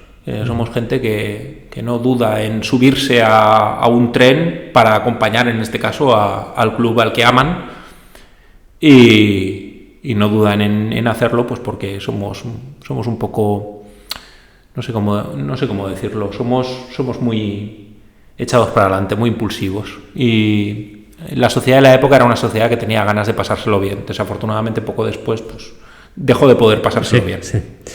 Pero en aquella época la Copa de España era casi como la Liga de Campeones hoy en día. O sea, sí. Era el gran campeonato del deporte en España. Sí, de hecho, bueno, cuando el Valencia accede por primera vez a la Copa de España, que es en 1923, que juega su primera eliminatoria contra el Sporting de Gijón, se produce un caos en la ciudad importante. Caos porque Algirós, que era un solar que estaba muy cerca de aquí, en el que a duras penas entraban 3.000 o 4.000 personas, se encontró con que había 9.000 personas dentro del campo, ¿no?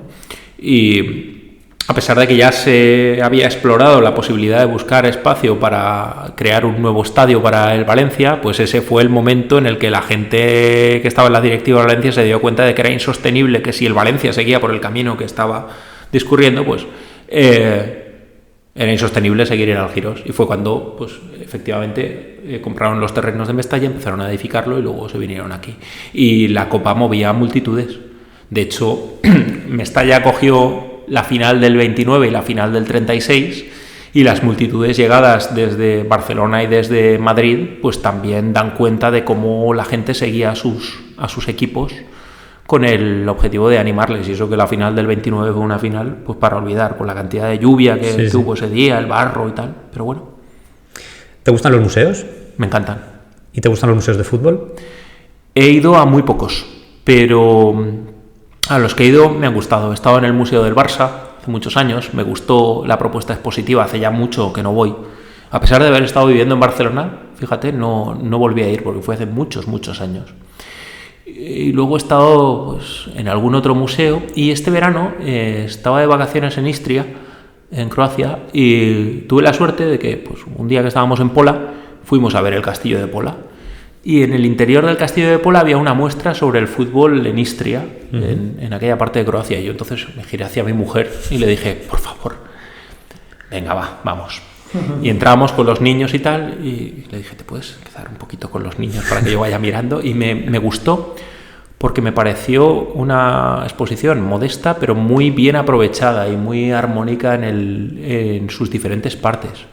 Y al salir de la exposición pensé, con lo sencillo que sería hacer algo así en Valencia, con carácter permanente. Todo el mundo lo piensa, ¿eh? Y lo poco que se hace. También he hecho el tour de Mestalla. Lo he hecho tanto con guía como sin guía. Y siempre echo de menos que el ingente patrimonio que custodia el Valencia pues no tenga un espacio expositivo más acorde con la colección que custodia. Sí. Que el marco es incomparable, el estadio es maravilloso. O sea, a mí hay pocos lugares que me gusten más de Valencia que Mestalla. La labor que hacen las chicas de las técnicas del archivo es una labor magnífica. Yo además he tenido y tengo muy buena relación con Loles, y ya os digo que además hemos tenido mucha comunicación en años anteriores para ayudarles a montar actividades y tal.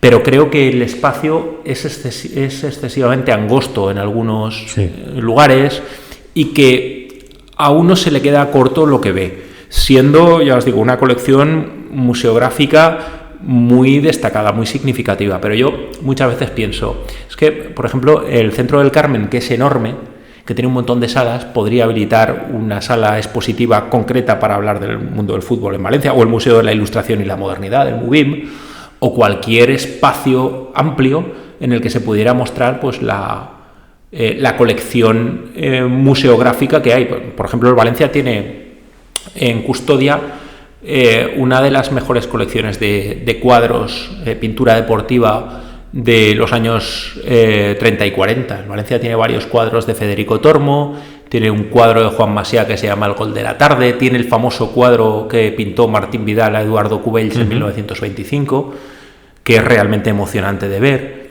Y aunque solamente fuera por eso, ya merecería la pena tener todas esas pinturas en un espacio expositivo como tal. Luego, por ejemplo, hay mucha gente que ha ido, yo también, ha ido comprando ilustraciones que aparecen en Todo Colección. Yo tengo varias de Federico Tormo y alguna de Juan Macià. Pues yo las tengo en casa, pero pienso que a lo mejor el lugar idóneo sería pues un museo para que se pudiera observar pues eso, el desarrollo del fútbol en el arte en Valencia en los años 20, 30 y 40. Sí, seguramente. Que el único que lo ha intentado así más o menos fue el Corte Inglés en alguna ocasión. Poca más gente ha prestado interés por hacer estas cosas. Y jolín, es que en Valencia hay mucho sitio para hacer algo decente, ¿no? Yo creo que con mucho espacio, porque yo creo que el Valencia tendría necesidad de mucho espacio para poder mostrar la cantidad de objetos, en fin, para organizar un museo a la altura del club. Es que se necesita mucho espacio y pues mucho dinero, es una inversión grande que Valencia pues mira, yo sé por ejemplo que en la Federación Valenciana existe la voluntad de hacer algo así y eso es maravilloso. Lo que pasa es que, claro, la Federación Valenciana también tiene infinidad de patrimonio, tiene que clasificarlo, ordenarlo y luego tiene que ver qué puedes poner y qué no puedes poner y dónde puedes ponerlo. Pero yo sé positivamente que existe esa voluntad por parte de la Federación Valenciana. Y el Valencia, pues entiendo que también en la actual coyuntura, a la gente que está al frente del Valencia, pues esto sea lo que menos le interese. Sí, claro. Pero bueno, tampoco interesa, es que luego siempre me dicen, tampoco interesaba en épocas anteriores. O sea, Manuel Llorente, por ejemplo, a mí es que en determinadas épocas, soy una persona muy crítica con la actual gestión del Valencia, pero lo he sido también en anteriores etapas, ¿no? Y con anteriores gestores. Y hay mucha gente que, para intentar zaherirme, a veces me ha dicho, no, tú eres un llorentista. Y yo digo, mira, yo con Manuel Llorente he tenido muy poca, por no decir escasísima relación. Y cada vez que se le ha planteado a Manuel Llorente alguna actividad relacionada con el desarrollo del patrimonio del Valencia o con la recuperación de la memoria, ha dicho, eso no interesa. Y Paco Roig es el responsable de la dispersión de gran parte del patrimonio del Valencia y de la destrucción de él. Sí, entonces, sí. La preocupación por la historia del Valencia y por el coleccionismo, por el acopio de materiales o de objetos que podrían estar relacionados con el coleccionismo, yo creo que se agota en Vicente Peris, que a partir de ahí hay una inercia y que cuando llega Paco Roig decide pues asolar la parte en la que estaba todo custodiado, que era el pabellón social. Todo aquello se mete debajo de una grada, queda como queda, y solamente cuando aparece la fundación con ese objetivo de recuperar algo de material, se empieza a ver un poco la luz al final del túnel, pero el túnel todavía está muy lejos, sí. La salida del túnel, y ya os digo, o sea, yo creo que se ha dado un paso de gigante en la recuperación de muchos materiales y en la divulgación de la historia de Valencia, pero desafortunadamente los actuales gestores no tienen eso como prioridad, ni la van a tener. Y es una pena enorme, porque en los estatutos históricos del Valencia, no solamente en el de Aigües, sino también en los de los años 50, incluso más adelante, se especifica que en el caso de disolución de la sociedad, todos los objetos del Valencia irán al museo municipal, los objetos y los archivos, y que el estadio será cedido al hospital provincial para que haga con él lo que quiera. Uh-huh. Y a mí me interesa la primera parte, los objetos y los archivos, para que no se pierda la huella histórica del Valencia a lo largo de estos 100 y pico años de historia. Uh-huh. ¿Y eres exigente con el rigor? Por ejemplo, si vas a un museo deportivo, en este caso de fútbol, ¿eres exigente con la información que ofrecen? Porque nos hemos encontrado algún caso en el que, bueno, pues la información no es del todo la que en realidad es. Sí, y cuando tengo ocasión de hacerlo saber, lo hago saber. Mira, hace unos años, yo no he ido al Museo del Bernabéu, pero sí que tengo amigos que han ido. Y hace unos años un amigo, José Carlos Fernández, fue con su hijo a hacer el tour del Bernabéu. Y en el grupo de WhatsApp en el que estamos, envió una foto y vio que el chaval había encontrado pues un banderín del Valencia en medio de una nube de banderines blancos, ¿no? Y la foto no daba información sobre el tema, pero sí que decía que era un partido entre el Valencia y el Real Madrid. Entonces yo dije, pues quiero saber qué partido es. Y entonces por la foto que nos había enviado, pues había una serie de banderas que estaban al fondo, que reproducían un poco la clasificación de aquella época, y luego había anuncios colocados en la parte superior del Bernabéu. Y entonces yo, con esa información, conseguí datar el partido y vi que no era un Valencia-Madrid, sino que era una final de Copa que había jugado el Valencia. Entonces, yo pasé luego esa información, bueno, la escribí en la columna que tenía entonces en las provincias, y luego pasé esa información a historiadores del Real Madrid para que se pudiera corregir. Y espero que se haya corregido, creo que sí. Yo no he hecho el tour, pero bueno. Pues esperemos que sí. Yo la verdad es que soy un ferviente defensor también del rigor, porque si una información es X, no sé por qué hay que inventársela. Si no se sabe, es mejor poner que no se sabe a inventarse la información. Y encima luego se lo dices que está mal y encima se mosquean. Algunas personas se pueden enfadar, se pueden molestar, otras entiendo que... Estoy diciendo con la mejor intención del mundo. Otras entiendo que, bueno, pues a lo mejor también buscan el rigor, asumen el error y lo cambian, y claro, no hay mayor problema. Y esto lo hilo también con la Federación Española. Sí. Porque, bueno, no sé yo hace poco salió el personaje de Rubiales de la Federación Española, pero no sé si tú consideras que es una institución que también persigue el rigor histórico o es algo que también le da exactamente igual, a pesar de que últimamente pues, se le dio al Levante, al Deportivo de La Coruña, se le concedió el título que durante tantos años estuvieron solicitando. A ver, es que entrar en ese mundo es un poco espinoso, porque la Federación Española de Fútbol durante mucho tiempo tuvo como gran historiador de cabecera Félix Martí Alay, que es el fundador de Cuadernos de Fútbol, de CIEFE, y que era un hombre que perseguía realizar historiografía bastante rigurosa en muchos aspectos, pero desde mi punto de vista quizá un poco vinculada a la época que él había vivido, que eso nos ha pasado también en Valencia. Quiero decir, en Valencia, ¿por qué los libros hacían un parón entre el 36 y el 39? Pues porque aquí en Valencia se había establecido el relato de que durante la guerra no había habido fútbol. Y hubo fútbol reglado organizado por la Federación Valenciana, con el beneplácito de la Federación Española y tal.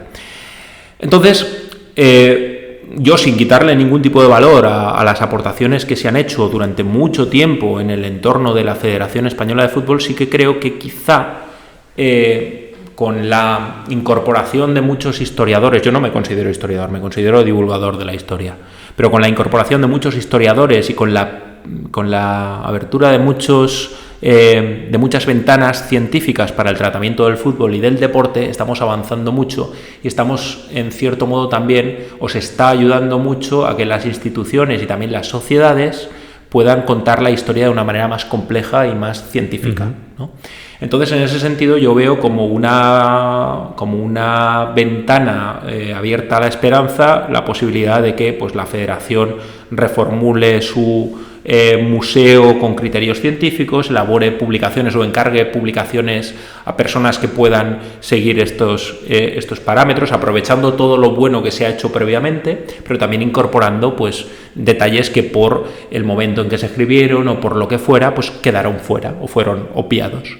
Entonces, en este sentido, considero que es interesante el paso que se está dando y que es enriquecedor porque nos explica mucho acerca de nuestra sociedad, especialmente pues la búsqueda de esos puntos oscuros sobre los que no reflexionábamos. Quiero decir, pues saber que se disputaron competiciones tanto en la llamada España republicana como en la llamada España nacional en esos años y que esas competiciones tuvieron un desarrollo y permitieron a la gente, en cierto modo, vivir de una manera diferente los rigores y el sufrimiento que tenían en el día a día de la guerra, pues es un elemento que, más allá de su valor deportivo que lo tiene también un valor social enorme.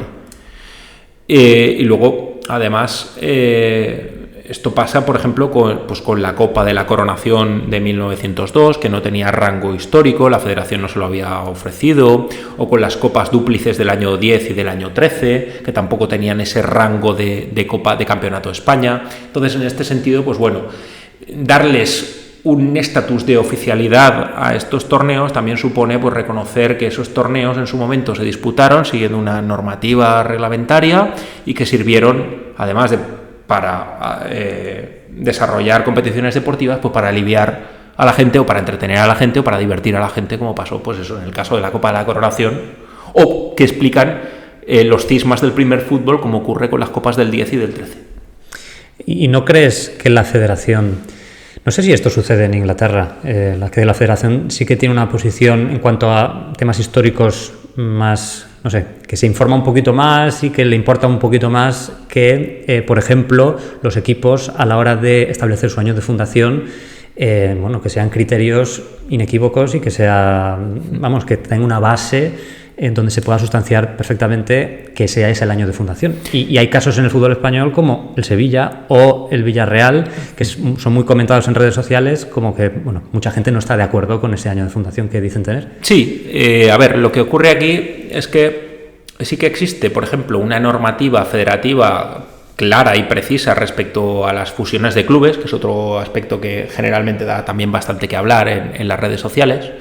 Pero luego, pues existe cierta laxitud y cierta tolerancia para con determinados clubes, sobre todo si han adquirido un nivel ya de importancia social, a la hora de regatearles o no la antigüedad que dicen que tienen. El Villarreal, pues yo estoy convencido de que el Villarreal, que nace como consecuencia de la conversión del Fuetecaz en Villarreal en los años 40, pues a lo mejor no tiene demasiados, por no decir que no tiene ningún punto de contacto con el Villarreal que competía antes de la guerra.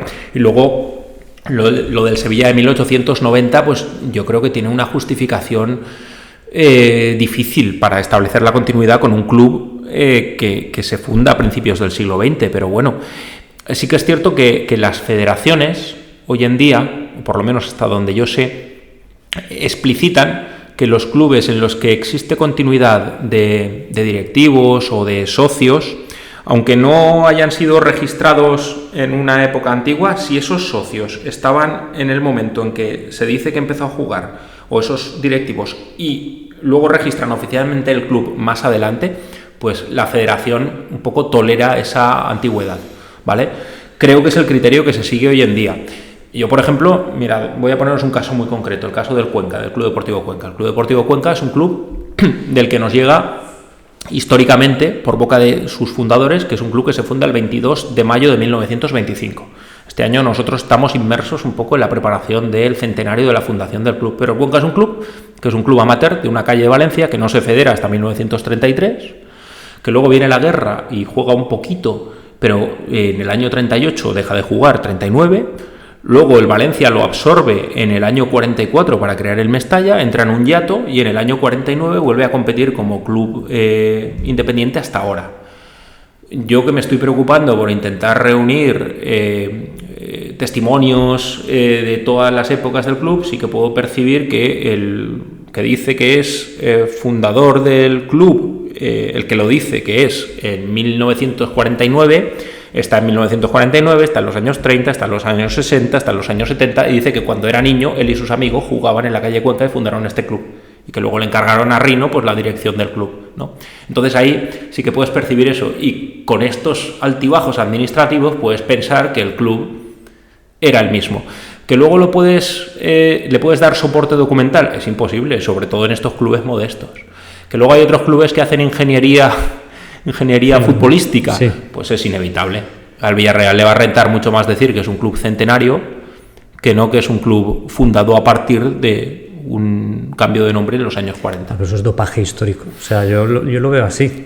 Bueno, fíjate, en Italia, sin embargo, la manera de tratar esto es diferente. Hay muchos clubes que se refundan después de haber desaparecido por cuestiones económicas, que le añaden el número a su nombre y ya está, y con eso reivindican su fundación, y ahí las federaciones les otorgan los derechos de los clubes fenecidos.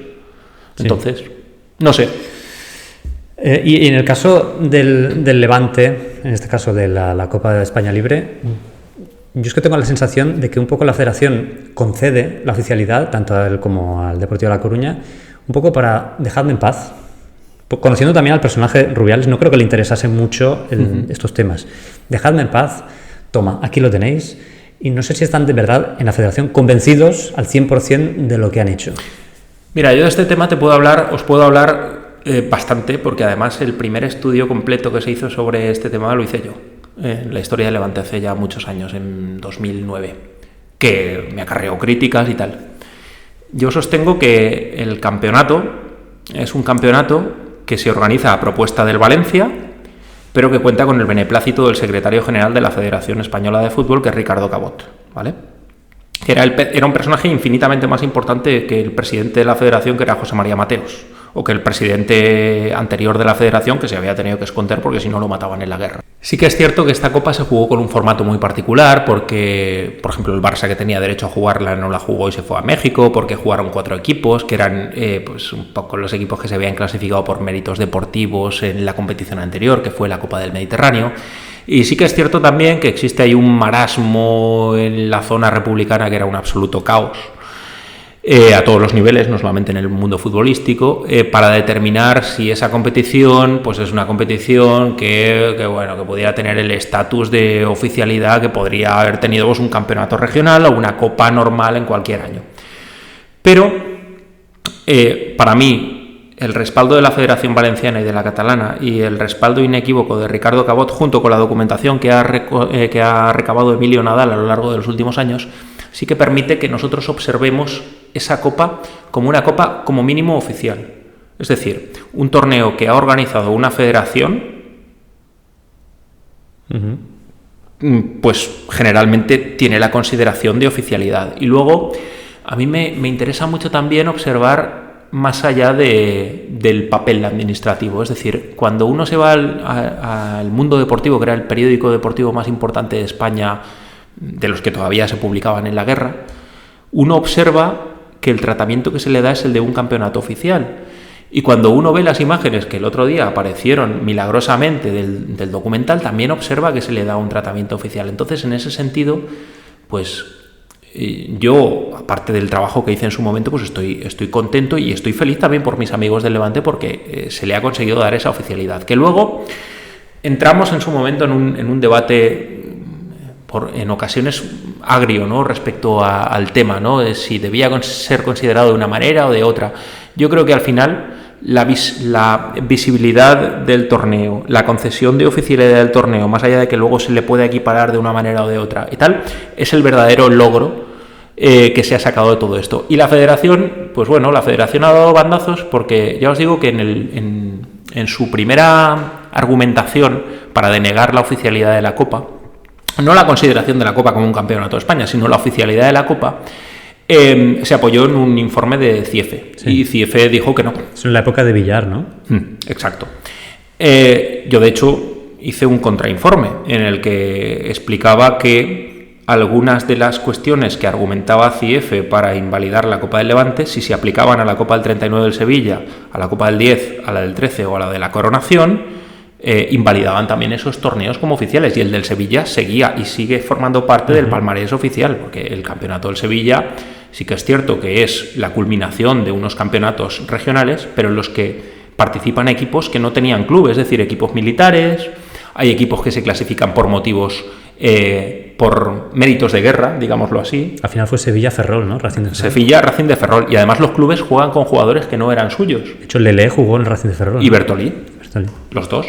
Entonces, pues eso generó una polémica muy agria. De hecho, me costó algún dolor de cabeza, porque yo no soy una persona beligerante ni a la que le guste entrar en este tipo de cuestiones, pero pensaba que desde mi posición tenía razón en la argumentación que hice. Y por eso también, pues cuando se dieron pasos y cuando Emilio Nadal consiguió a partir del Sevilla las actas de la FIFA de 1937, pues dije, mira, me gusta, me alegro. Yo no soy del Levante, puedo tener mayor o menor simpatía por el Levante por cuestiones varias, pero no soy del Levante, pero me alegro mucho por el Levante, porque creo, el Levante y el Deportivo y el resto de clubes, que pues bueno, ellos en su momento le dieron valor a una copa que había sido organizada por una instancia oficial, pues está bien que tenga esa copa esa consideración de oficial, y enriquece nuestro fútbol y nos ayuda a verlo también desde una perspectiva diferente a la que lo vemos. Yo tengo amigos que se refieren muy despectivamente a esa copa o a cualquier otra cosa, y yo les digo, bueno, pues no sé, pensad como queráis. Yo no soy una persona que anime al Levante diariamente, a pesar de que he ido mucho al Ciutat de Valencia y he narrado sus partidos en la radio, pero no me voy a enfadar porque se reconozca esto, todo lo contrario, me voy a alegrar, porque creo que es un avance para los que amamos el fútbol que estas competiciones reciban ese espaldarazo y además reciban la visibilidad que en su momento tuvieran. Entonces es un torneo oficial, pero no se incluye en el palmarés de la Copa de España. Porque el año pasado, eso se lo pregunté a Emilio Nadal, el Levante no jugó la Copa con el parche de campeón, que usan todos los campeones de Copa. O sea, tendría que llevar un número 1 en la manga. Yo creo que lo que se le ha dado, no lo sé con seguridad, eso se lo tendría que preguntar a Emilio. De hecho, ahora no sé cuándo saldrá el podcast, pero ahora próximamente voy a participar en un fórum, en un portal de Vallejo, de los que realiza el Levante. Digo fórum por la tendencia a participar en el fórum de Algiros que tuve hace unos años, ¿no? Se lo puedo preguntar ese día, pero yo creo que al Levante se le dio la consideración de torneo oficial y no sé ahora bien si se equipara o no con la Copa de España. Yo le pregunté por lo de la manga Y creo que en el Levante no se habían dado cuenta de que no llevaban el 1 en la manga que deberían llevar si es considerado como una Copa de España. A ver, si la de Sevilla se considera así, pues bueno, la de Levante, aplicando los mismos criterios, se podría considerar así también, supongo. Te voy a pedir que nos des un jugador referencia del Valencia para cada época de nuestra historia. Nos podemos tirar aquí 2 horas hablando, ¿eh? Más, 2 horas. No, pero solamente... No me expliques por qué. Pero yo te digo, de los años 20, 30, 40... Hombre, pero si me dices eso te tengo que explicar por qué, por lo menos. Bueno, venga, va. Con una frase si quieres, porque si no sí que podemos estar aquí. Otro podcast. De los años 20... Cubells. De los años 30... Molina. De los años 40... Pues, por ser máximo goleador, Mundo. Los años 50... Puchades. 60... 60, pues no sé, vamos a decir Manolo Mestre. Los años 70... Kempes. Años 80... Pues, diremos Ricardo Arias por su trayectoria en el Valencia. 90... Quizá Fernando. Los años 2000... Jolín... pues no sé, entramos en terreno pantanoso porque aquí están vivos casi todos. Y te puedo decir. No lo escucha nadie. No sé, a ver, yo creo que por su liderazgo, por su constancia, por su capacidad y también por un poco lo que se le ha maltratado en el Valencia, yo creo que Cañizares, quizá. ¿Años 2010? Bueno, Villa fue muy importante. Bueno, pero llega hasta 2000, se va justo a... Es verdad, sí. 2010, pues aquí ostras, no he dicho Albelda, se me va a enfadar Albelda. Pues bueno, vamos a hacer un mix ahí, Albelda Cañizares, y solventamos las 2 décadas. ¿Y los 2010? Albelda en los 2010. No, Albelda Cañizares 2010. Vamos a dejarlo así. Vale. No, yo tenía ahí la duda, pero en los 2010 yo diría Parejo. Sí, bueno, Parejo. O sea... Sí, a mí Parejo me parece... Yo no puedo decir que sea un parejista... como sí que hay otros, pero tampoco he sido nunca un hater. Es decir, ha habido épocas en las que a mí Parejo en Mestalla me ha desesperado profundamente, pero he disfrutado muchísimo con él. De hecho, cuando Parejo se marchó de Valencia, le escribí incluso un artículo en Las Provincias que se llamaba Últimas Letras para Dani y tal. Y acabé disfrutando mucho más de la presencia de Parejo en el Valencia de lo que he disfrutado la presencia de otros futbolistas. Y luego, por otra parte, creo que se ha sido profundamente injusto con un jugador que explica muy bien la época y que es uno de los pocos jugadores que ha podido tener una trayectoria homologable a la de otras estrellas del Valencia en otras épocas. Efectivamente. Pero sí. ¿Y un jugador del Valencia, o una figura, un personaje de la historia del Valencia, que no se le haya dado la importancia que realmente tiene? En su momento a Vicente Peris se le dio muchísima importancia, pero luego se apagó. Se apagó no por la voluntad de la gente que trabajaba en el propio Valencia en los años 70 y 80, sino que se apagó un poco por muchas razones, por la desmemoria en general que nos azota como pueblo y luego también por la acción, en este caso sí, destructora de Paco Roig, que Paco Roig, pues el Valencia tenía una foto de Vicente Peris que habían colocado los empleados del Valencia, o varias, pero tenía una muy concreta situada en los despachos de oficinas del club.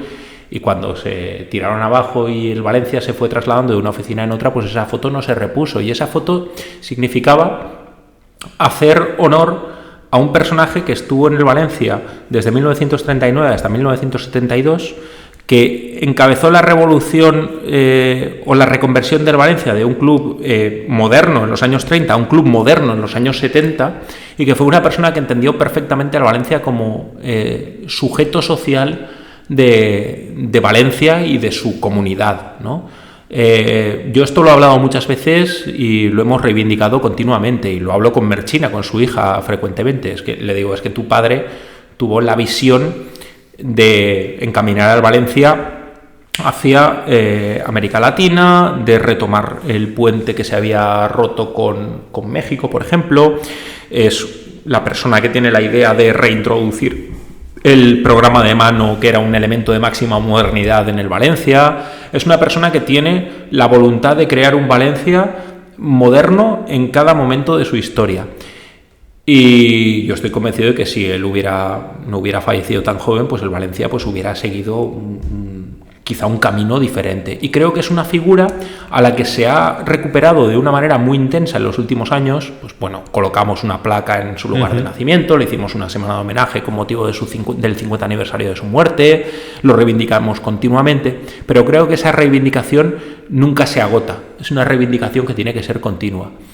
Y yo no sé si quieres que, o si queréis que apuntemos otro nombre que sea menos obvio, pues podemos apuntar el del predecesor de Peris, que es Luis Colina, que fue también un personaje esencial para establecer un antes y un después en la trayectoria del Valencia. Con Colina el Valencia se incorpora a la aristocracia del fútbol español y con Colina el Valencia pues consigue incluso hollar el mercado futbolístico e incorporar al Valencia algunos de los frutos más apetecibles del fútbol de la época. Y si la situación en España no hubiera sido la que era desde el punto de vista político, pues seguramente España hubiera participado del desarrollo de las competiciones europeas que ya se jugaban en los años 40, la Copa Mitropa, por ejemplo, y hubiera podido el Valencia gozar, además de sus éxitos españoles, de sus éxitos europeos. Estoy convencido de ello, porque Colina era una figura que a mí me contaban que cuando llegaba a Madrid prácticamente a la gente le faltaba ponerse de rodillas cuando él pasaba. Era alguien que infundía respeto y que además hacía que al Valencia se le respetara.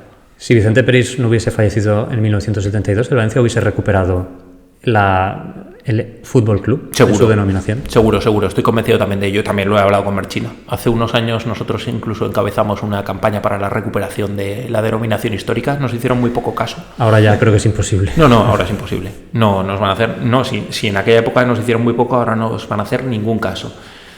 Pero yo se lo llegué a preguntar, oye, ¿tú crees que tu padre lo hubiera hecho? Y me dice, hombre, pues yo era muy pequeña, pero todo lo que hacía mi padre con el objetivo de recuperar la historia del Valencia, divulgar la historia en los programas de mano, recuperar periódicamente a futbolistas para que contaran su trayectoria en el Valencia, la propia celebración del Festival de las Bodas de Oro con una revista oral en la que protagonistas de toda la historia del Valencia fueron hablando durante horas de su historia, que es otra de esas cosas que dices, ¿por qué no se grabaría en su momento, ¿no?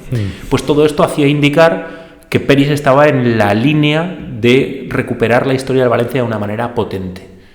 Y bueno, las iniciativas que se desarrollaron, por ejemplo, en el 50 aniversario del club, así lo muestran. La revista especial que editó Campeón Deportes, es una revista absolutamente maravillosa y cada página te lleva a un relato de un Valencia de la historia, y ahí puedes ver cómo esa preocupación que sentía Peris la había infundido pues seguramente a todo el colectivo valencianista. Y ya te digo, a mí por ejemplo, la historia esta que contaba de la revista oral que se desarrolla en el Ateneo Mercantil con protagonistas de todos los momentos del Valencia desde 1919 hasta 1969, me parece algo brillante. O sea, es una manera de relatar la historia oralmente para un gran auditorio. Y siento una enorme pena que no se conserven ni guiones, ni grabaciones, ni nada, porque sería un tesoro incalculable. Sí.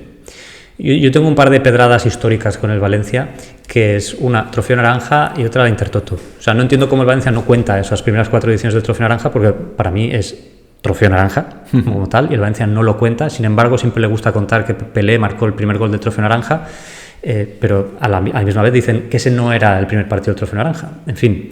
Y otra es la Intertoto, que yo no lo considero como un título, porque para considerar un título como tal tiene que haber un campeón, no 3 o varios campeones como había en la Copa Intertoto. No sé qué opinas tú al respecto de estas dos circunstancias. Yo ya te digo que soy maximalista en general. Por ejemplo, la Intertoto sí que en cierto modo la añado siempre al palmarés, de la misma manera que los diferentes clubes de España en los años 20 añadían el campeonato regional a sus palmareses. Hay que decir que la UEFA, lo leí el otro día, no lo considera un título. Ellos eran los organizadores, la UEFA no lo considera un título, lo considera competición oficial, pero no un título. La UEFA lo considera pues un paso previo para que el club que se clasificara formara parte de, en este caso, pues una competición como la Copa de la UEFA. Pero bueno, yo sí que le otorgo, como decía, pues un valor. Porque bueno, en los años 20 los campeonatos regionales no tenían un único vencedor, es decir, había un campeón regional de Levante, un campeón regional de Centro, un campeón regional de tal sitio, es decir, que la propia Federación Valenciana reconocía la existencia de varios campeones regionales y todos ellos tenían esa consideración de campeones, ¿no? Entonces, pues bueno, el organismo o quien organiza, en este caso es la UEFA, pero los criterios de la UEFA también son bastante curiosos. La UEFA tampoco, bueno, la UEFA no reconocía la Copa de Ferias, la Copa de Ciudades en Ferias, y sí que la reconocía la FIFA. Sí. Entonces, pues bueno, yo ya os digo, soy maximalista y en este caso sí que incluyo la Intertoto porque además es el primer título, entre comillas, que yo veo como valencianista, entonces eso me hace especial ilusión. Y luego lo de los trofeos naranja es curioso por la contradicción que tú señalas, por cómo el Valencia considera que Pelé da lustre al trofeo naranja y sin embargo luego empieza a contar desde otro punto. Yo creo que ahí hay pues una desconexión histórica que se tiene que volver a hacer y ya está. Pregunta rápida. Si tuvieses una máquina del tiempo, ¿a qué partido del Valencia te gustaría asistir? Es difícil. Es difícil. A ver, yo digo siempre que si tuviera una máquina del tiempo me gustaría ir a los años 20, por la querencia que siento. Pero aquí entran en juego criterios también personales y sentimentales. Yo lo que más echo de menos es poder ver el fútbol con mi padre. Entonces seguramente pues retrocedería en el tiempo y me iría a 1999 para ver dentro del estadio o fuera, donde fuera, el partido de la final de Sevilla con mi padre. Pero si descartáramos eso, pues me gustaría ir al partido en el que el Valencia juega su primera eliminatoria de Copa contra el Sporting de Gijón en 1923. Creo que es un momento de gran importancia en la historia del club porque supone un punto a partir del cual el Valencia ya no tiene retorno. Entonces creo que es un buen momento. Tengo más una lista de preguntas no muy extensa, pero ya nuestro ordenador está dando señales de que quizás deberíamos ir terminando porque llevamos 1 hora 46 minutos. Es el podcast más largo que hemos hecho desde que comenzamos. Sí. No, seguro que sí. Así que... Se me ha hecho cortísima, ¿eh? Ni me he enterado. No, a mí también, pero es el ordenador el que me está diciendo, oye. Entonces, a mí es que me da miedo que se corte y no podamos terminarlo de la manera correcta. Entonces, una última pregunta. ¿A quién podríamos invitar al podcast? ¿A quién piensas tú que podría... ¿Quién conoces tú que él también tenga una cierta pasión por los objetos, por la historia? ¿Alguien se te ocurre? Pues no lo sé. A ver, en mi entorno está Jesús Roch, que es un coleccionista que además es muy apasionado, un gran seguidor del Valencia, que tiene un montón de historias que contar y yo creo que sería un buen invitado para proseguir esta magnífica aventura que habéis iniciado. A mí me encanta, yo he escuchado todos los programas, he disfrutado mucho con todos y me honra mucho poder formar parte de esta pequeña comunidad. Y os quería dar las gracias de verdad, porque para mí todo lo que sea hablar de la historia del Valencia es maravilloso, pero además hablar con profundidad, con rigor y acompañado de buena gente, pues es un placer enorme. Qué maravilla, de verdad. Sí. ¿No será Francisco Alba? Nuestro único oyente, no será él. Bueno, te volveremos a invitar, ¿eh? Quedan aquí varias preguntas y seguro que se me ocurrirán muchas más, así que en un futuro recibirás otra invitación. Vamos a acabar con un pequeño test, ¿vale? Vale. Esperando que no se corte, que los micrófonos funcionen perfectamente. Vamos a ver. Venga, respuestas rápidas. Vale. ¿Ídolo de la infancia? Va a quedar feo, Mijatovic. Bueno, no, yo lo comprendo perfectamente. ¿Mejor jugador de la historia del Valencia? ¿De los que yo he visto o de los que pueda imaginar? De toda la historia, sí.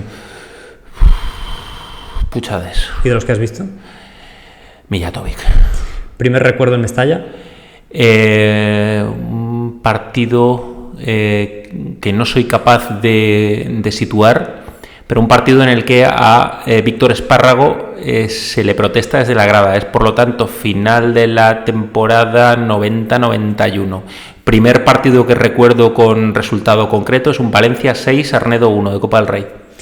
¿El partido que más recuerdas? El partido contra el Español de la Primera Liga de Benítez, el partido de vuelta aquí en Mestalla. Define al Valencia en una palabra. Pasión. ¿Montes o Cubells? Cubells. Puchades. Y soy muy amigo de David Montesinos, el nieto de Montes. Espero que me perdones, David. ¿Puchades o Albelda?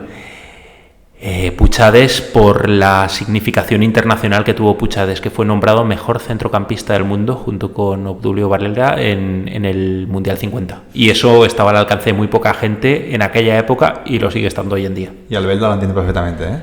El comentario. ¿Baraja o Claramunt? Claramunt era el ídolo de mi padre. ¿Camiseta antigua o álbum de cromos antiguo? Camiseta antigua.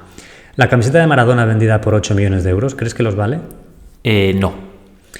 ¿En los próximos 10 años el Valencia tendrá un museo mejor? Me gustaría pensar que sí, pero soy bastante escéptico, sobre todo con la actual propiedad.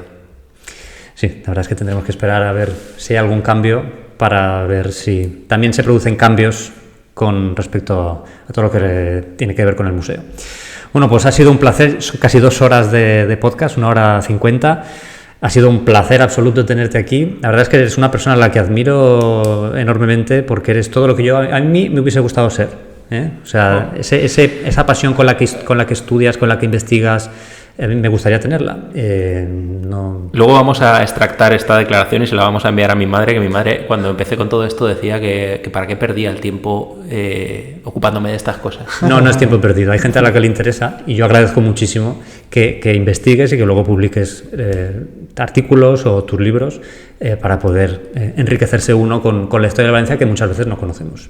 Muchísimas gracias, José Ricardo. Gracias a vosotros, reitero, para mí ha sido un placer enorme. Además, tener a la vista Mestalla, que es uno de mis paisajes favoritos de la ciudad, y poder estar también con vosotros y contigo específicamente, Esteban, a quien también admiro por la tarea de recuperación de la historia de Valencia que realizas, no solamente con el mundo del coleccionismo, sino también recuperando vídeos o no sé, o estando siempre presente con el objetivo de poder conocer más y de saber más. Me gusta también este público crítico del Valencia, que no se limita a venir al estadio y ver los goles del equipo. Me gusta la gente que se preocupa por el Valencia desde el punto de vista social, desde el punto de vista cultural, desde el punto de vista que va más allá del mero deporte. Entonces eso siempre es muy de agradecer y ya os digo, os felicito de verdad por esta iniciativa que me parece absolutamente maravillosa y que seguiré escuchando con muchísima intención y muchísima atención y muchísimo interés. Muchas gracias y nosotros también se lo vamos a pasar a nuestras madres, ¿no? Sí.